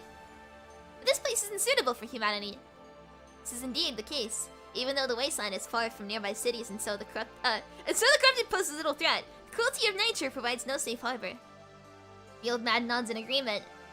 Look at the land around you, this dry and ugly land. We originally lived in the city. We decided on this place and built our home here, albeit after great difficulty. Why did you choose this place? Because nature is terrifying. When civilization collapsed, why did I say escaped? Collapsed. Nature reclaimed every corner of urban life. Without water, electricity, or natural gas, skyscrapers became nothing but steel cages. Everyone died without dignity, like animals. At first we had the capacity to cremate or bury the bodies.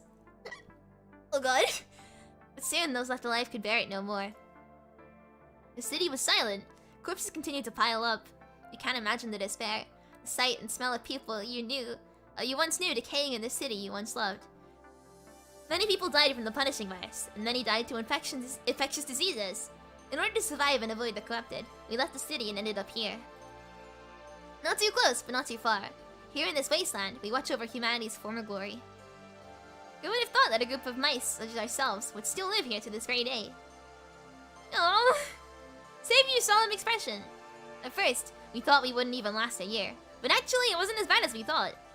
Thankfully, we had the relics of civilization. You see, glass, metal, plastic, even solar panels can be recycled. Although the semiconductor film is almost worn out, we can still rely on it to produce some electricity. At least it's enough to keep a few lights on at night. These items may seem like worthless garbage to you, but they are treasures to us. Aww, just like this land. My wife and I built our houses on this land with our own hands. It may be falling apart and always leaking, but it's my home! No! We may have lingered on our last breaths, but we keep each other going. The 10 years I spent with her... Don't make me cry, no! 10 years I spent with her, a short happy time of my unfortunate life. No! No! When she passed away, I buried her on a distant hill overlooking the sea. Most of my generation that chose to stay here during the Great Evacuation has turned to dust beneath the wheel of history. God damn it!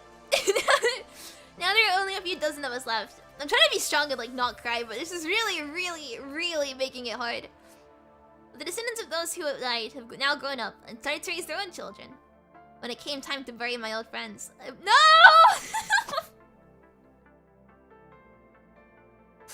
When it came time to bury my old friends, I buried them on the same hill overlooking the sea.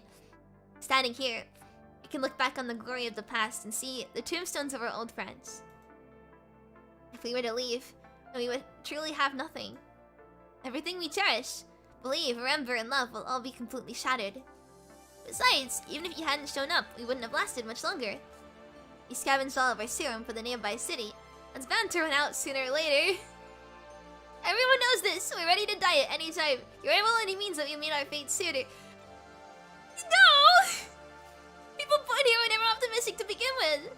Hopeless and destitute, desiring nothing so as to lose nothing. The only thing we have left is our love for this land. We knew our destination when we set foot to this path. We spent every day like it was our last. We were born here, we will die here. No! But haven't your lives suffered by living like this? No, you must know joy to know pain. We don't pursue the luxuries of Eden. We just want to be put to rest with our loved ones on our side when the... No! We just want to be put to rest with our loved ones on our side when the time comes. If you still have compassion, please don't deprive us of our last request. This is really pain. Oh no! Why do you want to tell us all of this? Because I see weakness and timidity in your eyes. When all of this is over, you'll probably blame your incompetence and live with a heavy sense of guilt. So I want to tell you, don't. Don't feel any guilt. You've chosen our own path. You've completed your mission. Alright, that's enough. I don't think this place is worthless. Oh. I don't think this place is worthless. Hearing someone from Eden say that. My little bit of solace before I'm finally put... Stop!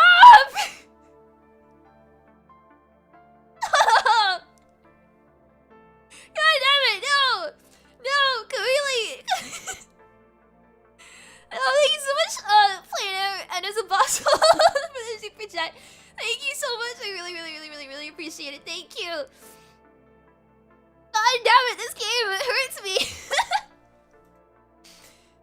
Oh. This game really hurts me.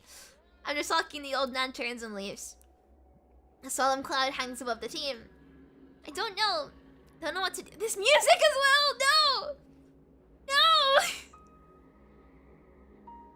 Don't know what to do. How can they be so calm yet say they're already prepared to die? I can't wrap my head around it. This is all meaningless. I chose to become a construct because even if I'm no longer human, I still exist. My new hope is to continue fighting for those in need. I know everything I do has meaning. People born here have never looked forward to the future.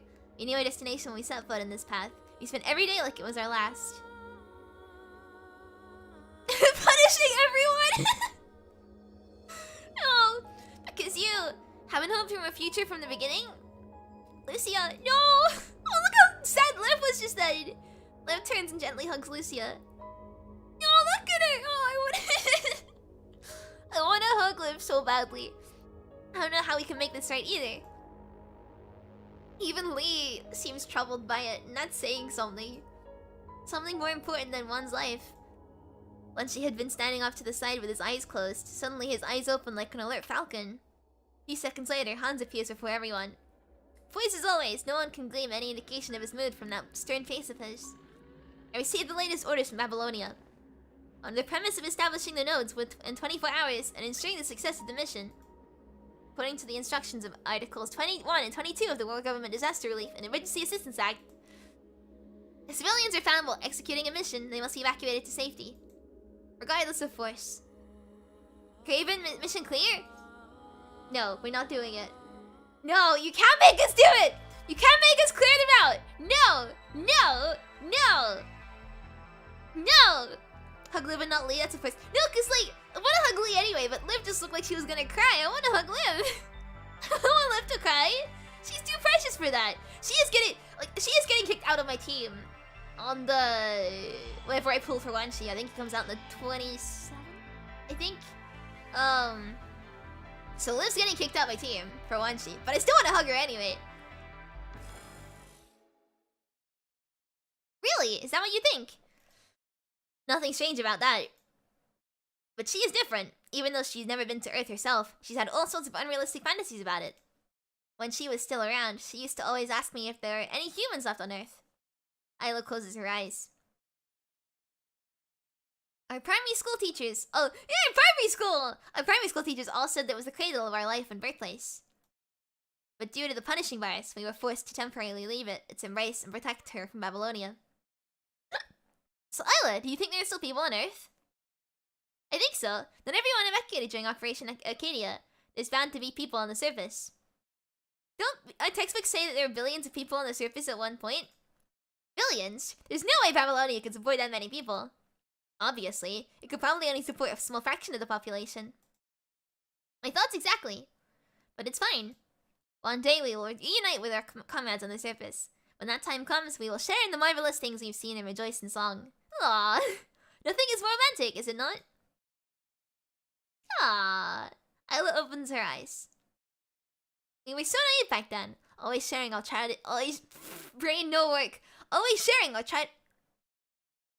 Always sharing our child. I can't say that word for some reason. Always sharing our childish fantasies. She told me how romantic it would be to reunite with our comrades on the surface. We will share in the marvelous things we've seen and rejoice in song. We never considered at the time. Why had those on the surface not come to Babylonia? What sort of life would they have had on the surface? What people on the surface would think of us? Your vision returns. There were no wonders to be found here, only helpless dismay. Seeing you lost in thought again, Hans blows his eyebrows. Grave and commanded, you can't even bother to follow orders now, I take it. No, it's not that. Commanded is... Wanshi scans you with his peripheral vision, as if in contemplation. Hans speaks directly. Enough! I don't have time for your excuses. Begin evacuating the refugees. If they aren't willing to cooperate, resort to more coercive measures. Oh no, before the others can respond. I don't agree with this. This kind of coercion ignores the will of others. It's wrong. Are you defying orders, Ushio Ebi? Yes. Yes, I am. What you do about it, old man? Chase me! I bet your legs could even carry you if I started running. You'd probably trip on the first rock and break your hip. You're not catching up with me. What's your attitude every statement you make? No. When I get court-martialed when all this is said and done. Lee stands in front of you. Understood. Please give us some more time. Not all of the nodes have been deployed yet. Have they? That's right, but let me make myself clear. Once the nodes are fully deployed, Babylonia will obliterate the surrounding area. If you don't wish to be decimated along with it, I suggest you hurry up and complete your mission. Finished speaking, Hans turns and leaves. Well, looks like I'm not needed here anymore. No, Wanshi, yes, I need you! I need you! No, I need you. Wanshi, stay here. Catch you later. I'm gonna recharge my batteries. No. Knocking open the door to the resistance. Sir, Babylonia is going to unleash a wide-scale attack on the surrounding area. Please gather your family and evacuate immediately. Where do we evacuate to? Lib bites her lip. Because the answer is simple. Nowhere. Eden has no extra tickets, and there is no place on the surface that could be called a safe refuge. The conservation area has not been built, and there is simply no way to accommodate all the displaced people. At present, there is only just enough time to evacuate the refugees to an area that will not be affected by the blast. The refugee smiles sarcastically at Liv's silence. Enough with the hypocrisy. Is this really in our best interest, or do you just not want to see us die before your very eyes? Look at you. Your conscience is just as repulsive as your actions. Wow! No, okay, great. Don't be mean to Liv like that. No. Removing us from our homeland will make you sleep better at night, but it won't make our lives any better. That's not what we intend on. The refugee slams the door in their faces! Oh no. That's the fourth household. Why are they so stubborn? Because this is their home. I guess they'd rather you die with everything and live with nothing, right? The old man seemed to be their leader. If he is willing to leave, others will probably follow. But we shouldn't try and coerce him. Agreed. After several more doors slammed in their faces, a familiar face opens the door. It's you! Mister! I know why you're here. Lucia nods. And you should know my answer. I already told you. Still don't get it. Why? Is it because you aren't looking at this from your point of view? I'm sure you understand, kiddo. Our point of view isn't as different from yours as you think. In your eyes, what is Babylonia? It's a bastion for humanity's strongest... No, that's not what I asked. I mean, what was Babylonia before the punishing virus and the great evacuation?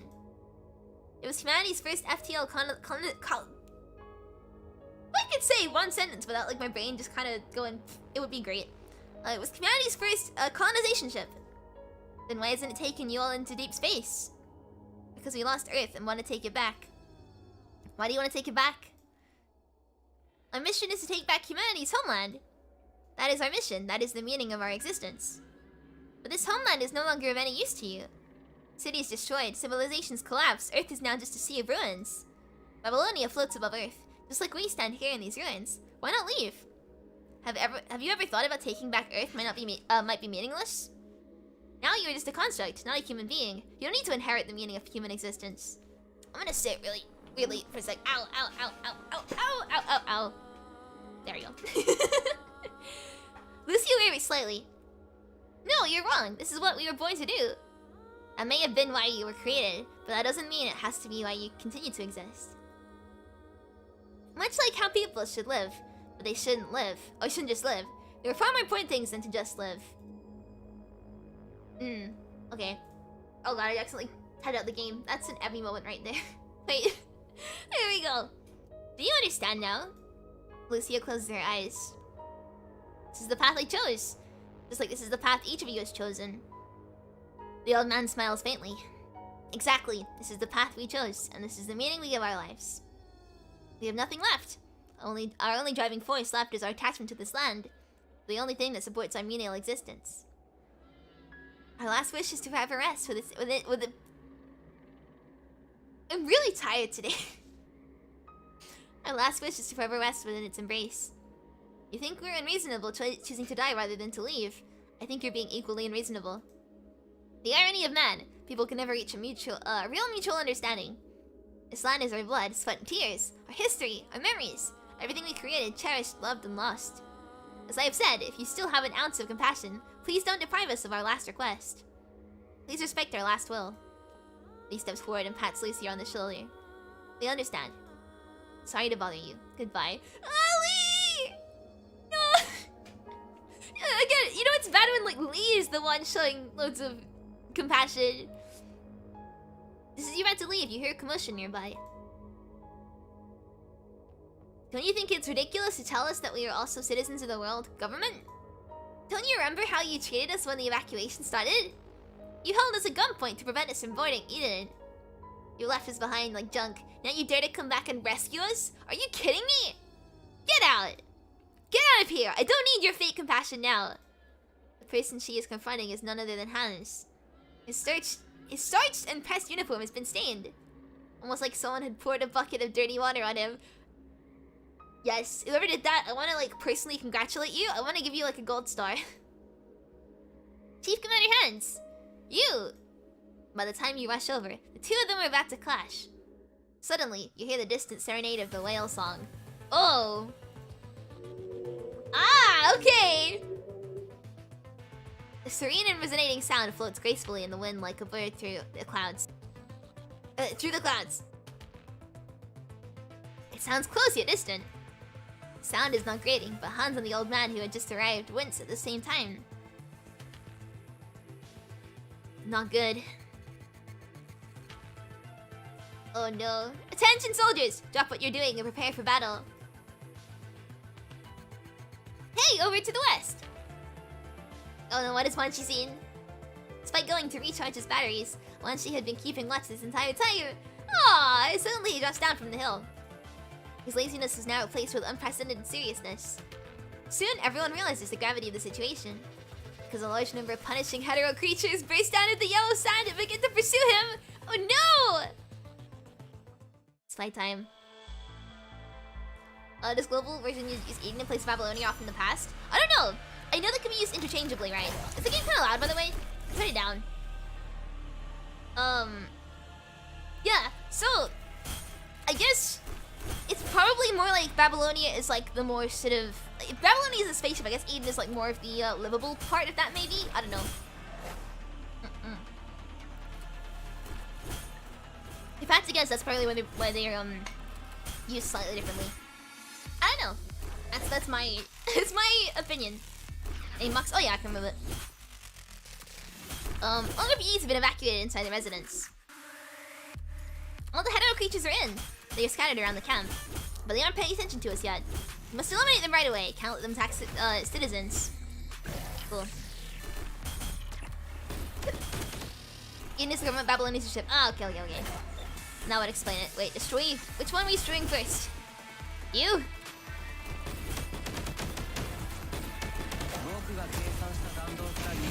Oh, there we go. See, that's great despite being from a mobile game. Yeah. Seriously, like everything about this game is so pretty, despite the fact that it's a mobile game. Oh wait, what's the button? There we go. Oh wait, no, I meant to do. Oh, got it. Not me forgetting the order of Lee's core passive for a second there. Ignore me. Oh god. Great, I'm sitting really weirdly. Might be a little too loud. Okay, I'll turn it down. Just a little bit. There we go. Also like moving a little bit. There we go. Oh, cool.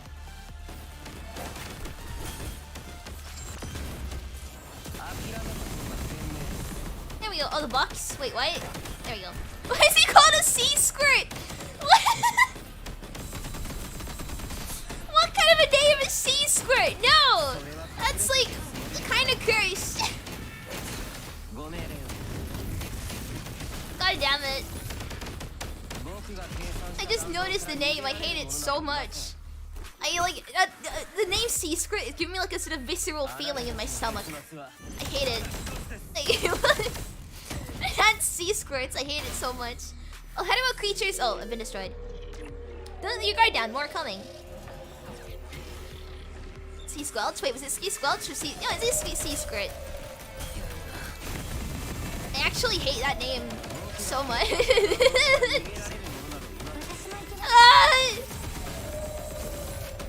It's probably a small thing. Oh yeah, definitely. But it just sounds cursed. Like when I think of sea squirt, it makes you think of like some sort of gust of like water under the sea surface. These creatures just won't stop. Wait, the sound has stopped. The hetero creatures have retreated. There we go, back to the visual novel. Don't come any closer! Right at that moment, a bullet pierces the head of the hetero creature. It rides on the ground, but continues to breathe. That is until a sharp blade cuts it in half. Lucia shakes off the blood from her blade, as if that is what it is. Her imposing yet elegant manner is like that of a tiger lily. Are you okay? I'm okay, behind you! A hetero creature charges Lucia's blind spot from behind. Before it tackles Lucia, the creature is intercepted by a blast from Liv's Levy gun. Don't get careless, Lucia! Was that the last one? Yeah, the song has stopped. There shouldn't be any more hetero creatures. Oh no. It's not just a sea squirt! It's a sea squirt! Extreme! Yes, that sound is... What a drag. Hetero creatures have started appearing here too. Those things are already here. The red tide must be close by. Oh, there we go. We're not even halfway done. We're not even halfway done. This is really long and I love it so much.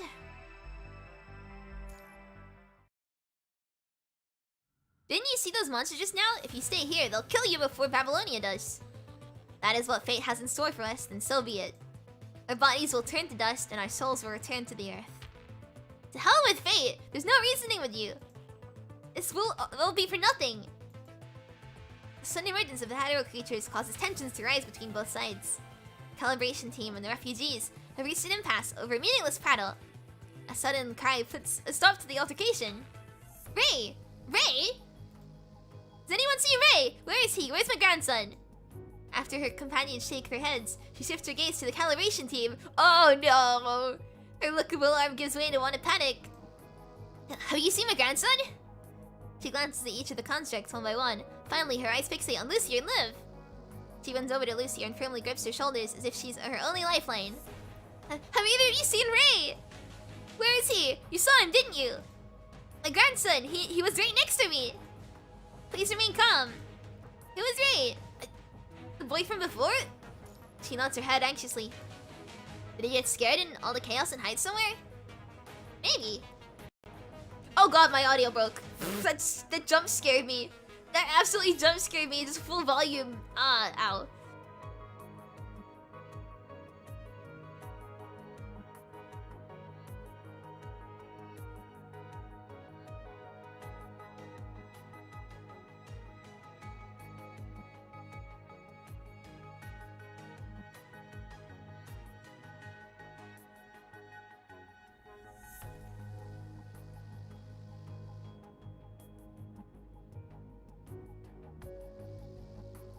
I went to cough, I muted my mic, and then I didn't unmute it. Every moment!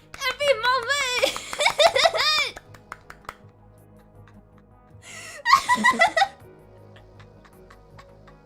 Thank you for telling me! I didn't realize!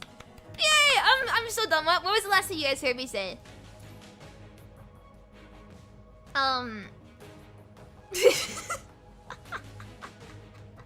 Shush! Shush! If you're looking for the kid, I'm pretty sure he ran to the west when all the fighting broke out. The west, but that's... She collapses to her knees as if drained of all her strength. No! No! Don't take me away from me! Lucy and Liv look over. Hey, I meant, he's just a child. He couldn't have gone far. I'm sure we can still catch up to him. It's in stream beginning? Oh no. Well, then let's... Grievance! There was no time to waste on such trivial matters. You've got that much free time on your hands. It would be better spent guarding against attacks from hetero creatures. But... Chief Commander, Team 03 just sent a comlink. They've deployed the bit domain node. Good. What about the other teams? Team 02 and Team 05 were also attacked by hetero creatures, and the bit domain nodes were destroyed. No news from Team 04. Team 07 and Team 08 are still exploring the Red Tide periphery. It's uncertain whether they can deploy their nodes. What is the casualty report? 30%. Oh. Hey, you're not Ravens? You're here playing hide and seek while countless others are fighting up ahead. Our troops are getting wounded and giving their lives for this cause. I've given you a compromise, but it seems you are still unable to complete your mission. Do you know whose time you were wasting in this place? You're wasting the time and lives of your comrades. Yeah, but they're expendable because they don't have, like, their own custom models. So, you know. If they don't get a unique model, they're not important in the story and they're expendable. You have no energy to waste on such trivial matters. If you can't persuade them to leave, use force. If you won't want to use force, then let them stay here and await their death. Well, that's kind of what you're saying, Hans! That's what you're saying! The mission is far greater than A mission is far greater than their lives. Have you forgotten what the CTO said? Once the red tide spreads to the coastline, not only will the people here die, the entire Earth will fall. While you squander your sense of kindness in such trivial matters, have you thought about the fate of humanity for even a minute? You've abandoned the interest of the greater good for your own personal interests. I think you should go back to the FOS college and read the military code until you can recite it verbatim. No. I don't think I will. You disappoint me. Yeah, I don't care! Your reputation proceeded until the chief of FOS, but I guess your rotten wood can't be carved after all. Find a corner and stay out of my sight. I don't want to see you until Babylonia issues the evacuation order. Cool. I'm fine with not seeing you either. Of course.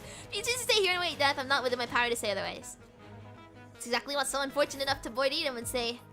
For the greater good, how righteous. It never gets old. How morally sound, I'm truly amazed. He turned his gun on his own compatriots while preaching about the greater good. Should you trample on our last wish? Oh. Trample on our last wish until the banner of righteousness now? Hans remains quiet and closes his eyes. I didn't even realize I didn't even have the, box up. When she looks at him, then glances over it. He turns his back and folds his hands behind him. His eyes are empty as he looks out into the far west. Look at Wanshi's folded hands. Why are we just looking at his folded hands? I don't know what we should do. I can understand why they don't want to leave this place. There must be something precious here that they don't want to give up. But I also understand why Chief Commander Hans has made this decision. He's considering the fate of humanity. Individual will versus the greater good. Why are we still forced to make binary choices between one or the other? That's interesting, because I would have thought Lee likes, you know, the option of a binary choice. He wants you to hold them, yes. Oh, I want to hold them, yes, he does. Yeah, I would have thought Lee likes having a binary choice to make, because he seems like the kind of person who thinks, like, in terms of, like, one or the other, and never sort of considers the gray area. So that's interesting. The tension in the air is still stifling. Refusing the company of your three comrades, you walk outside the camp alone. The frigid wind dries your lips and face. With the current developments, this seems to be the only way to clear the whirlwind of thoughts clouding your mind. You plan on coming here to think alone. However, you see a familiar figure in the corner. Wanshi folds his arms and leans against the cabin door. He glances over with his peripheral vision and yawns. Oh, it's you! Where's your team with Ebi? I came here alone. What's with the face? You don't think I was waiting for you here, do you? Maybe I want to believe you were waiting for me. Oh, the hand signal you did. Secret code used in FOS. Didn't you call me here? That's what the captain taught me in Kamui at his spare time. So the FOS commandants know it. I was just bored. It came to mind. I never thought I'd ever actually use it. Only then did I clearly realize that you were really from FOS college, like my captain. After all, you don't look the type. So, what is it? With the recent turn of events, the Science Council hasn't been able to fully analyze the Red Tide. You heard it too, haven't you? That song. Bingo! I was the first scout to find the Red Tide tributaries and break the news to Babylonia. I thought Babylonia would have a more methodical strategy, but in the end, it's just reliant on brute force. Time is of the essence. Of course, let's save it for another time. I'm curious about something though. Graven infiltrated the Ascendant's underground base and had a direct confrontation with them, correct? I'm just gonna smile and nod. I didn't do this, but I'm gonna smile and nod. I suspected as much. So, has your team heard this sound before? In other words, this is a special case, or a new development. Well, as a scout, our worst nightmare is the lack of intel on the battlefield. Even a minor omission can be disastrous. I understand the urgency, but implementing a strategy without knowing the whole picture. How can they guarantee that the Longinus arsenal will be enough to stop the Red Tide? You mean... I mean, a widespread attack is the best course of action based on existing intel. But that doesn't mean it's the solution to our problem. Wanshi becomes quiet all of a sudden. Instead, he casts a sideways glance at a corner. The one from before takes a few steps out of the corner, then kneels on the ground. I beg of you! Please forgive my recklessness. As long as you are willing to listen to my request, I don't care what you take from me. I know you aren't interested in what we have, so please, I beg for one more time. I beg you for one more act of kindness. Help her up. Thank you. I know asking this may seem foolish, but it's my weeping sound. Confront her. I'll comfort her, not confront her. Please help me. Please help me. Please help me. Help me bring back Ray. You've seen the boy. He's too small. He doesn't know what's going on. He doesn't understand. It's my fault for telling him that his father went to the nearby city to look for food. That's why he ran off in such dangerous place. You really told him that his dad went to get milk? Really? Every time he's frightened, he always wants his father to protect him. I shouldn't keep hiding this from him. You mean his father? Yes. Yes, he's my son. Where's your son now? Several days ago, he said he was going to the ruins to help us look for cans. And then, he never came back. When I tried to look for him, I heard his voice, coming from that red liquid. Ah. Oh no. I knew what that meant. We lost a lot of our people that way, either from falling in or getting splashed and corrupted by it, stopping breathing after a few days. At first, many people were drawn to it. Later, everyone understood that even if the voice of a loved one came from it, they should never get close to it. Don't listen to the siren's call. But the child, Ray, he doesn't know. Oh no! Oh, this is bad! I don't know how to tell him that his father's already dead. No! Covering her face, you only hear muffled cries of grief. After crying a short while, she gradually regains composure. I know our decision must seem ridiculous to us, but please help fulfill my last wish. Or at least let me be with Ray until the very end. No! I don't want to die alone here! Oh, no!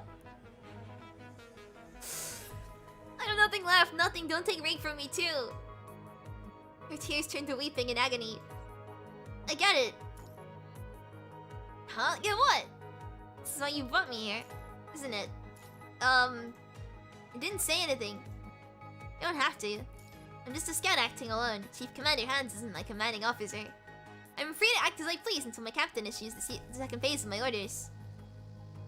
You know what this means, don't you? Yes. Your decisiveness is quite endearing. No wonder my captain thinks so fondly of you. But understand one thing. No one can guarantee what we're doing is right, or that everything will end happily ever after. No one will know how you put everything on the line. No one will thank you. You may even be court-martialed. Knowing this, do you still want to continue? Yeah, let's go. Hey, you hiding back there. Did you catch that? Your commandant gave the okay. Liam emerges from behind the tent, yes. He stands there, staring at you. Commandant, you mustn't. Unauthorized actions are equivalent to fleeing the battlefield. You will be labeled as a defector for going rogue, and in a normal army, you could be executed on the spot. I mean, you protect me, right? Not to mention putting yourself in danger. We don't have much time left. Once the last node is deployed, Babylonia won't wait to begin evacuation. Believe me, if we don't hold on to this, you'll never be able to forgive yourself. you put it that way, you can't save everyone, but at least save those you can touch. Can't you just take it easy for a day? I've already trusted you. I've always trusted your judgment. You are commanded. You insist. Then take us with you. Oh, yes! What do you mean no? What do you mean no? Why no? I want to say yes. You mean this time is different? You always surprise me, Commandant. You're right. If the Ravens just got up and left, we'd all be labeled defectors. But now's not the time to do things by the book, right? Ah, yeah, good point. I want to save you and mostly just you, but also Liv and Lucia too. The Ravens aren't afraid of being court-martialed. If there are any criminal charges, we'll face the repercussions together. That's not it. I need all of you to stay here. Lee, you know what I mean. This isn't for your own good. This is for the good of everyone. You want us to help maintain our forces and be ready to respond to any potential threat. Correct. Understood. I'll inform Lucy and Liv. Return in one piece. We won't leave without you. Aww! The Ravens will always be as one. Lee walks up to you and pats you. Yes! Oh! And pats your shoulder heavily. Take this with you. Lee hands you a long black hexagonal. There we go, I said it. Needle and a comms device. Press the top to activate the node. I disassembled it and made some minor modifications. You just need to activate it. Take it with you. It's a Wanshi date, no one shall interfere. Ah, okay. Now I understand. The comms device has been repaired, but the reception is unstable here. If it exceeds 30 kilometers, you won't be able to maintain a stable connection. Obviously, I hope you don't end up going that far. Lee! Don't look at me like that is exactly what you plan on doing. Remember, we won't evacuate until you come back. And you... what's up? Are commanded. Once she cuts off Lee mid-sentence. Yeah, I got it. Lee nods. Don't let anything happen to our commanded. Aw, he cares. Aww. Aww, Sundari Lee cares. There we go. Let's keep on going. Let's keep on going. Oh! I'm excited. Let's go on the Wanshi date. Wanshi, any free ping, hold down attack button after guns go by, release attack button for dodge, can't trigger matrix. Cool! I will try and do that. I'm probably gonna fail. The outline of the refugee camp gradually fades into the distance, and the temperature begins to drop rapidly. Unlike the wilderness, the few refugees scattered throughout the camp were enough to dispel the cold from their breaths alone. But now, the cold wind holds you in its frigid embrace. The heat from your breath condenses into a white fog. The thought of potentially freezing to death spurs you on as you follow the scout's white figure onward. Wanshi's familiarity with the surrounding terrain allows him to adeptly find the most efficient route for conserving strength while also avoiding the red tide. That being said, the trek is no easy feat for a human. Why didn't you put on the thermal suit? I don't have one. It's too heavy and it hinders movement. Why are you willing to throw your life away for someone you just met? You really are something else. Let's stop for some water. I remember the terrain up ahead. As long as he didn't jump into the red tide, we should be right on him. Thank you. Don't mention it. Speaking of stopping for water, I'm gonna have a sip of water real quick. There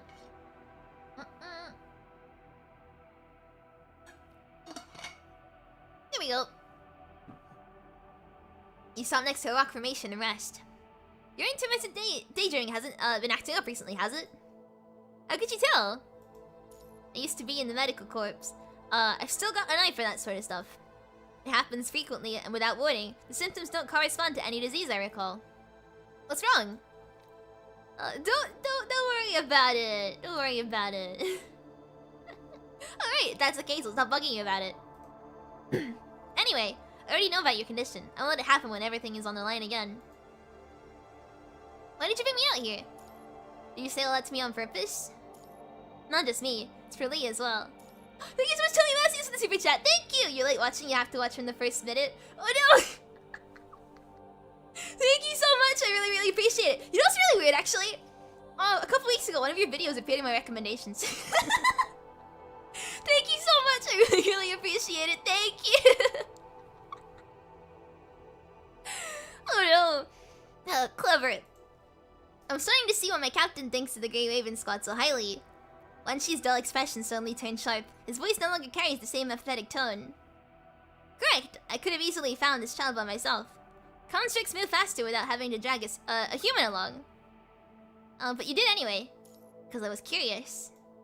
Curious about what caused the red tide and the evolution of the punishing virus. Remaining quiet, cool. Even though you remain quiet, you can't help but think of that colossal nightmare. A hetero creature known as polyphages, the same creature that nearby spelled doom for the Great Raven. I can't read today! The nearly spelled doom for Great Raven. Oh! Asimov, let's go! This is a monster bred by the Ascendants, the polyphage. It's similar to the red heterozygotes that we've encountered before. After preliminary analysis, we've determined that it is also driven by heterocore fragments. However, the situation is fundamentally different from that on Actylec. I remembered how to pronounce it. Even though both are driven by heterocore fragments, the polyphage is far more complex than the rail heterozygote. It is not a heterozygote, but rather a new type of punishing creature that simulates organisms on Earth through evolution. In other words, it is a hetero creature. Although there is no conclusive evidence, we reasonably suspect that the heterocore fragments within it not only serve as the power source for its own existence, but also triggers the red tide. Otherwise, the timing of the two would be too coincidental. It's about the battle with the Ascendants. Information on the polyphage has been released, but the fact they contain heterocore fragments is still top secret. Ebi, I hope you can keep the events that will happen underground that day confidential. Of course, be sure to pass on this message to your team word for word. Okay. I'll keep it secret. All this like past stuff is going over my head. You know, I still haven't played it, but I'll understand one day. Everyone has been silent about what happened that day. Who were the scouts? It's not hard for us to piece together the clues. Not long after we received reports of the victory on the front line, the surging red tide suddenly went inert. I beg your pardon? You guessed it. Even with the recent surging of the red tide, it's become far less turbulent than what it once was. Even at high tide, the punishing concentration is far lower than what it once was. In other words, the red tide is weakened. What did you do to cause this? Your vision fills with the image of the polyphage completely disintegrating among the radiant glow. We didn't do anything. I don't know. Looks like you might try to hide something. No matter, your answer won't have any bearing on my conclusion anyway. Even if Babylonia isn't willing to disclose any information, there's one similarity with our current situation. Based on their pure concentration of the punishing virus, there are things that essentially, these things are essentially the same as heterocore encountered in the space station. Is the fragment that hit, these just gotta go over my head, Aslam the only heterocore fragment that fell from the space station? Alright, never mind. I can tell by the look on your face. The once inert red tide has begun to surge once more into a tributary. We can't use conventional rules and logic to infer something like the red tide. That being said, we can't completely ignore the underlying meaning, can we? Wanshi turns his head and looks to the west. The intricate web of tributaries stretches out to the horizon. Looking across these tributaries, what do you think we would see at the end of it? At the time, Babylonia concentrated all its energy on the prism and hit the heterocore with pinpoint precision. Even then, they failed to completely destroy it. What makes them so confident that a widespread attack on the surface will finally put an end to this? A wider blast means the damage output to any single target is drastically reduced. What if, and I mean what if, the red tide is a source? Destroying the source of the red tide wouldn't cause it to disappear, but it wouldn't be able to search relentlessly. Then we would just have to figure out an effective method to combat the red tide. We'll eliminate it sooner or later. It's only a matter of time. That's why I need you. You need me? Only commandants have the authority to deploy the bit domain node, right? Your team member Lee senses this too. You're far more daring than what I imagined. That's because my captain told me about something that is written in your student manuals. As a valedictorian at FOS College, I'm sure you know it. Exceptions prove that rule. I destroyed the battle plan. Alright. Oh, look at his smile! Sakuma heard that saying too. He's indeed a top student. That's why he's required to know everything. But if Kamui didn't pester him, he wouldn't have made that, this interesting story. Oh, this is an interesting story. After all, I'm a sniper. The sniper's motto is, reach out and touch someone. What? What kind of motto is that?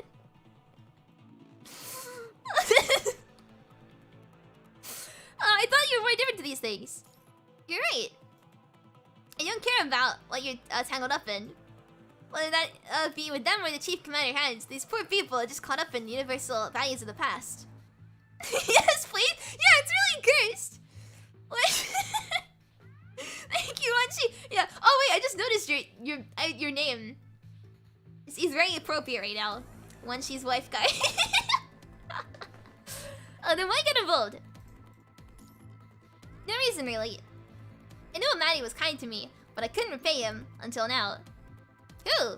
Wanshi's face turns blank as if gazing at an old friend across time and space, rather than at the present situation. Just an outsider from the Golden Age.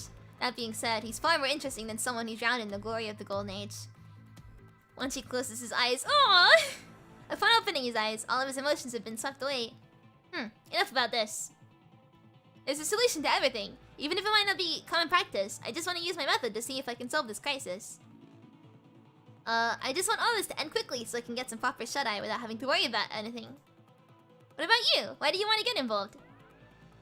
I just think that we should never give up hope. Thanks for Nakama-sensei for the super chat. Thank you. Reach out and touch someone. He says, yeah, it's kind of weird. Thank you so much. I really appreciate it. Thank you. You always said a sniper's motto is one shot, one kill. Yeah. That's what I thought as well. Is that so? I see. Well, enough about this. Our top priority now is to find the kid. There was something that, what's it called? I'm sure there was something similar in The Naked and the Dead, which is the TF2 comics. The most recent TF2 comic. About snipers. I think it's like snipers don't like waffle, they just take the hit, or they take the shot. I can't remember. And the kid should be nearby. Time to wake everyone up and observe the environment. Oh, time to wake up and observe the environment. A rich and loud yell broke out. Look at Wanshi! Oh no. To observe him! Let me. Oh god! The red tide will rise when the sound starts. Don't go in. Find somewhere to land and advance. Then keep moving until. Okay, this is just floor's lava, right? Those traces ahead should be footprints. Still fairly new, must be from the kid. Okay, so these this is floor's lava kind of thing, right?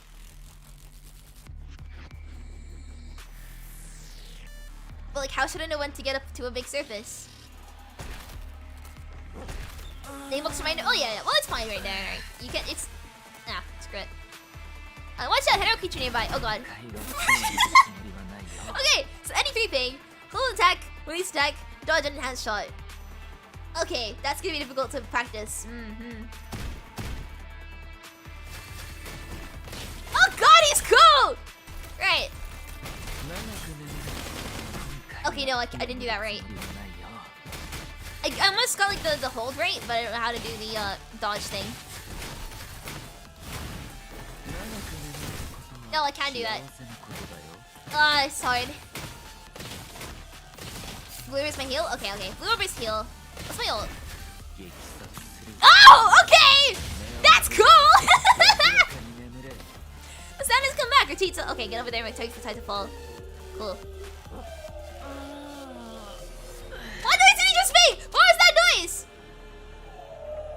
Did you hear that noise? Oh, it's him yawning. Okay. He's so cool. Let's go on, continue the operation. Cool.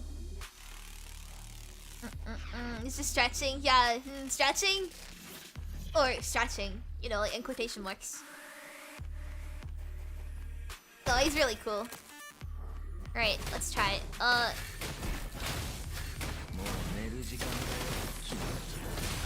no, I can't. I see it. That's it, right?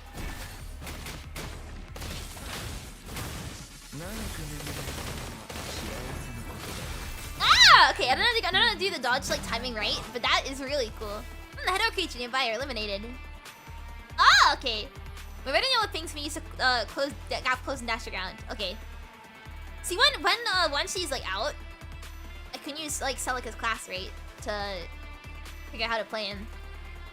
But that will be on a later date. Luckily, when the tide haven't erased the footprints yet. Okay, cool. Last time you yawned like that in public, you were arrested. God damn it.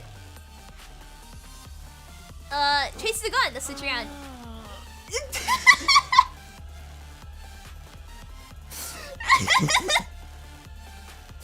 I can't take it seriously, god damn it. I can't take it seriously. Okay, which way are we going?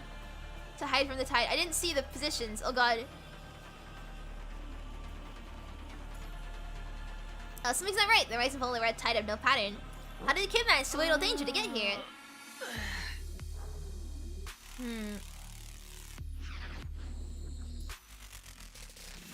I didn't see where we were supposed to go if the tide starts rising. I'm in danger. Uh-oh. Imagine auto response like that. Yeah, it's kind of gross. That kid must also have stopped here. I hope he doesn't encounter any head. It's gonna get like, what is it? I mean, at least if there were more than one yawn sound, it wouldn't be so bad. But it's just the same yawn sound over and over again, like every 10 seconds. It's brilliant. I love it. I hope he didn't encounter any hetero creatures and jumped at the right time himself.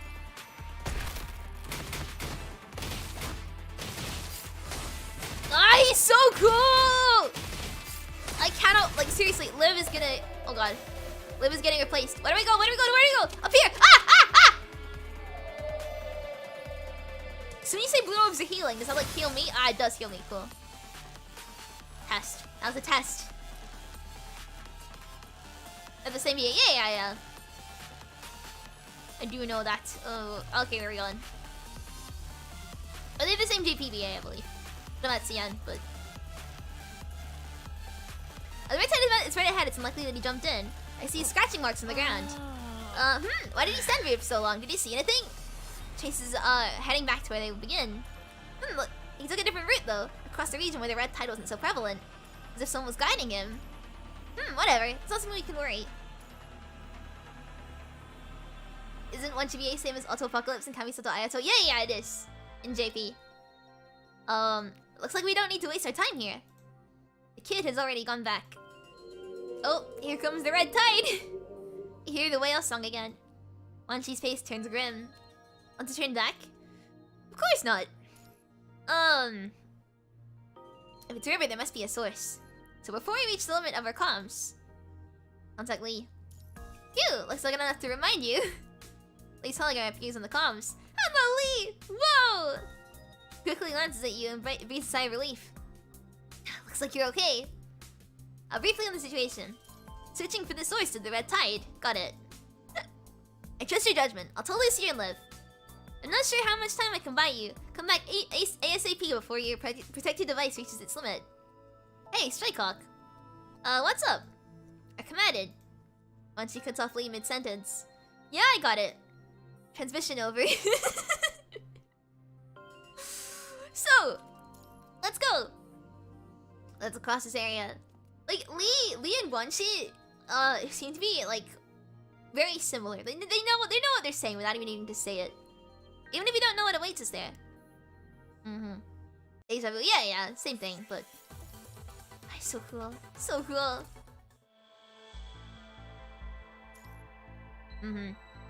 Weeks of yesterday. Only from that little bike can they feel the warmth from their past. Cool. They're soulmates? Oh no, Gun Bros. Yeah, Gun Bros.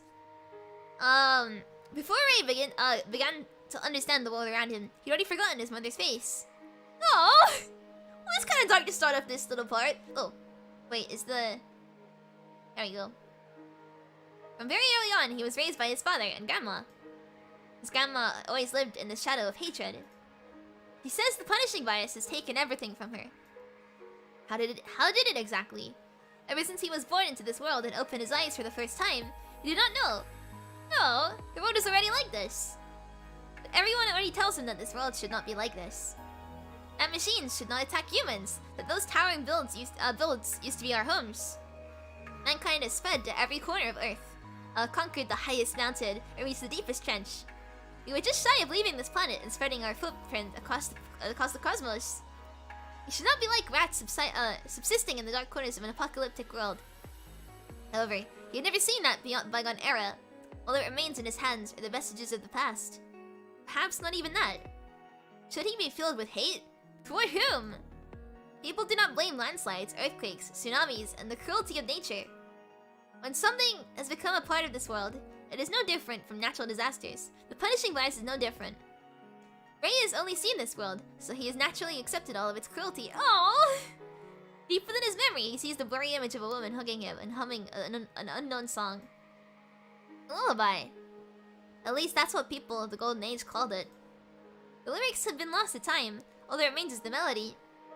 It's like a gentle stream of warmth and tender feelings. That's the last sound left by his mother. Oh! Only from that lullaby could they feel the last bit of warmth from their past. Oh, thank you so much, Motion B, for the super chat. Thank you, yo. Henlo to you too. Thank you so much. I really, really appreciate it. Thank you. Oh, Daddy, Daddy, where are you? Daddy, I'm scared. Daddy. Oh. Oh no. Ray! Hearing the familiar voice, the boy hurries into the direction of the tide.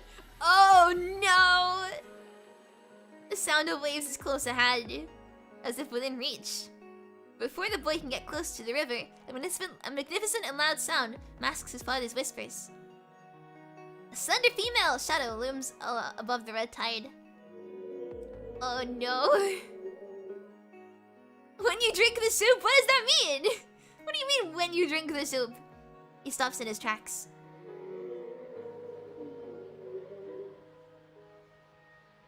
Hearing the words contained within the song, the boy bursts into tears. No. Wait, you're back. Where's the commandant? Okay, we just leaving him to die. Oh no. Drink true when you drink the soup. What do you mean? What? Gone. What do you mean gone? Where did the commandant go? To search for the source of the red tide with the strike clock. I can't let the commandant go alone. And with that, she prepares to leave, only to be stopped by Lee. That won't be necessary. The commandant isn't alone. The strike clock is there too. He doesn't even call him Wanshi, he just calls him the strike clock. Wanshi, that makes me feel a little better, but if it's just the two of them... Lee, can you explain? The commandant wouldn't just leave without a reason. I want to know why. Lucia lived. The commandant orders us to wait here. Why? Aren't the Grey Ravens a team?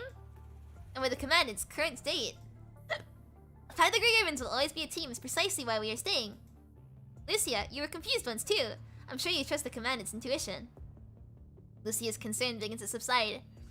Because there are things that only we can do here. Because everyone else is here.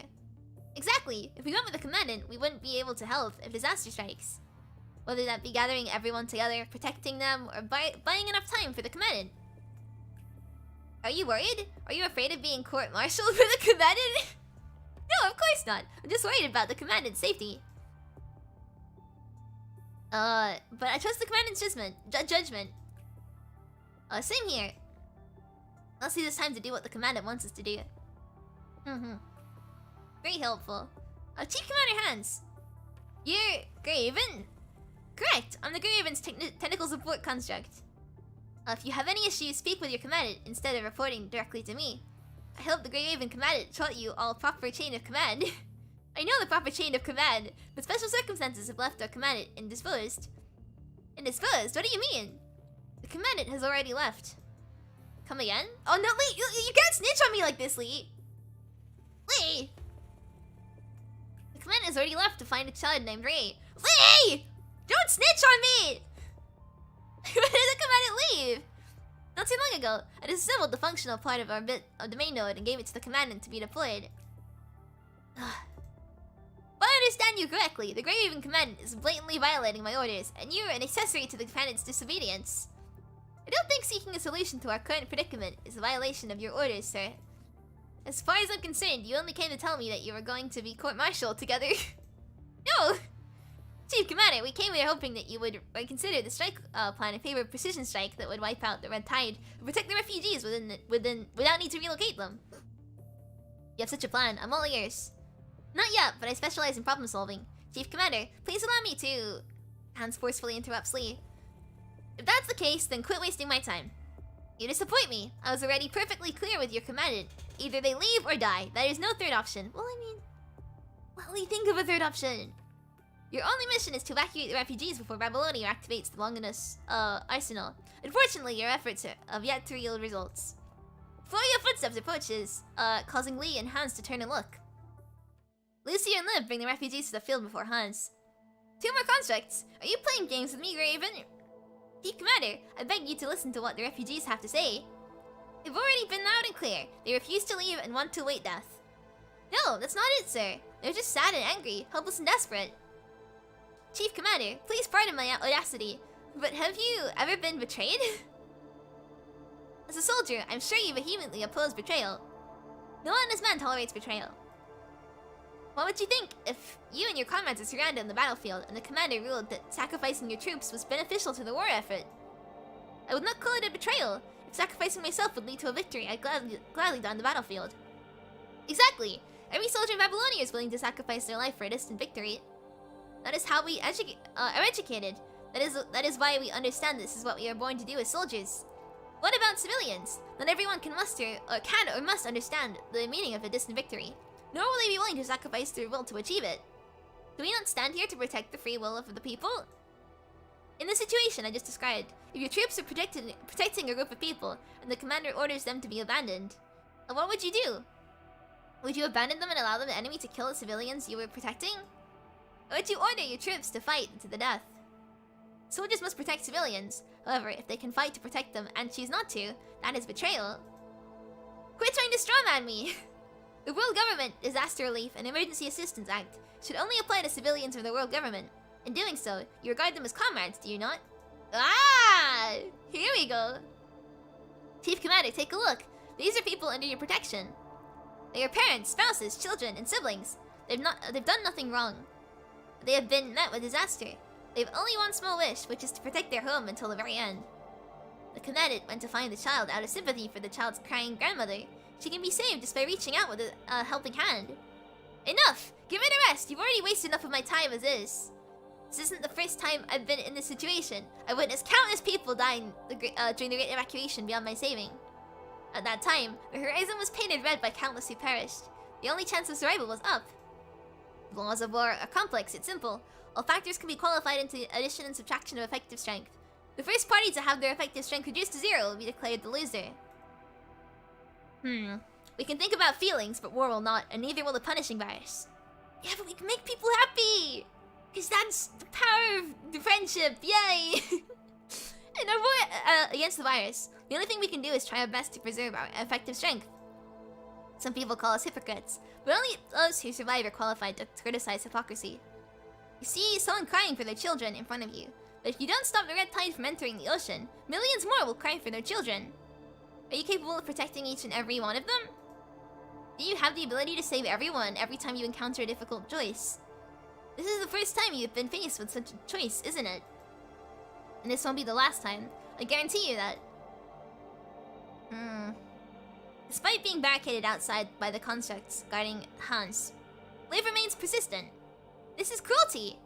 Chief Commander Hans, please reconsider, not for glory or faith. These meaningless deaths are unreasonable and avoidable. Chief Commander, we are soldiers. We stand on this land in order to protect our comrades. Whether that be the people of Babylonia or the people on Earth, we are comrades. We shouldn't turn our weapons on those we should be protecting. Chief Commander, do you hear what I said? Did you say something? We received a transmission from Team 07. They have deployed their bit domain node. We have deployed our node. The Red Tide's tributary is still some distance away from us. We can't guarantee that the Red Tide won't flood the area with Babylonia's next orbital cycle. Now is the optimal time for activating the node. Do you want to authenticate and activate the bit domain nodes now? Chief Commander! Now just... Before he could finish talking, a cry interrupts him. Ray! Ray! Behind the dunes of yellow sand, a thin figure walks toward the camp. A woman on the verge of collapse rushes forward. Seeing the boy's face, she slaps him. What? Okay, kneels down in the sand and hugs him tightly. Noticing the boy shows a sign of corruption, Liv rushes forward, injects a serum into the boy's arm, then quietly steps aside. The boy feels a stinging hot sensation on his face before he can even process what has happened. Sorry, Granny! I was just so scared. I wanted to find Daddy. Ray, your daddy. I found him. Oh no. The woman just takes this as the boy's overactive imagination after being frightened. Really? Where did you find him? But so what? Now that it's over, there's no need to correct or shatter the boy's dream. Yeah, he was in that red water. I heard Daddy. What did he say? He said, take care and live a long life. No! The woman Everyone's eyes open widely. She instantly recalls a memory long ago. Before all of the tragedies, the newborn child rests in her arms, so fragile but so full of hope. She kisses her baby on the forehead, then says the same thing to him. It all seemed like just yesterday. No! No! She turns to face the constructs of the calibration team. No resentment, no hatred. She had exhausted all her emotions. Her voice was hoarse from crying, like a mother bear that had lost her cub. Standing off to the side, Liv instantly understood the reproach within her eyes without uttering a word. Why didn't you come sooner? At that moment, Liv gets choked up with an overwhelming sense of guilt and empathy. No! Why didn't we come sooner? If we just came here earlier, just a little bit earlier. If only I'd come here sooner. If only I was a bit stronger. If only I could bear some of their agony. I've been able to prevent this from happening. No! But how much earlier? A few days, weeks, years before the Acadia evacuation or before the ensuing collapse and chaos of society? No one has an answer to this question. No one can answer this question. No! No! My heart. Ah! And I think that's a good place to end today's stream. I think. Oh, we've been going for 2.5 hours. We're like halfway through. We've got like half of it left. So this gives me loads of stuff for next stream. Halfway through now. Yeah. So this seems like a good place to sort of end. What is it? we're gonna end here for today. We'll pick up next stream. Actually, no, we won't. No, we won't. We won't pick up next stream. Should I say what next stream is, or should I wait? Should I wait?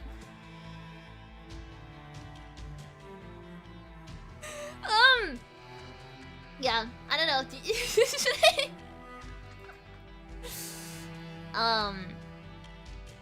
Don't think I need to wait. Don't think I need to clear it on a single stream. Yeah. I'll do yeah.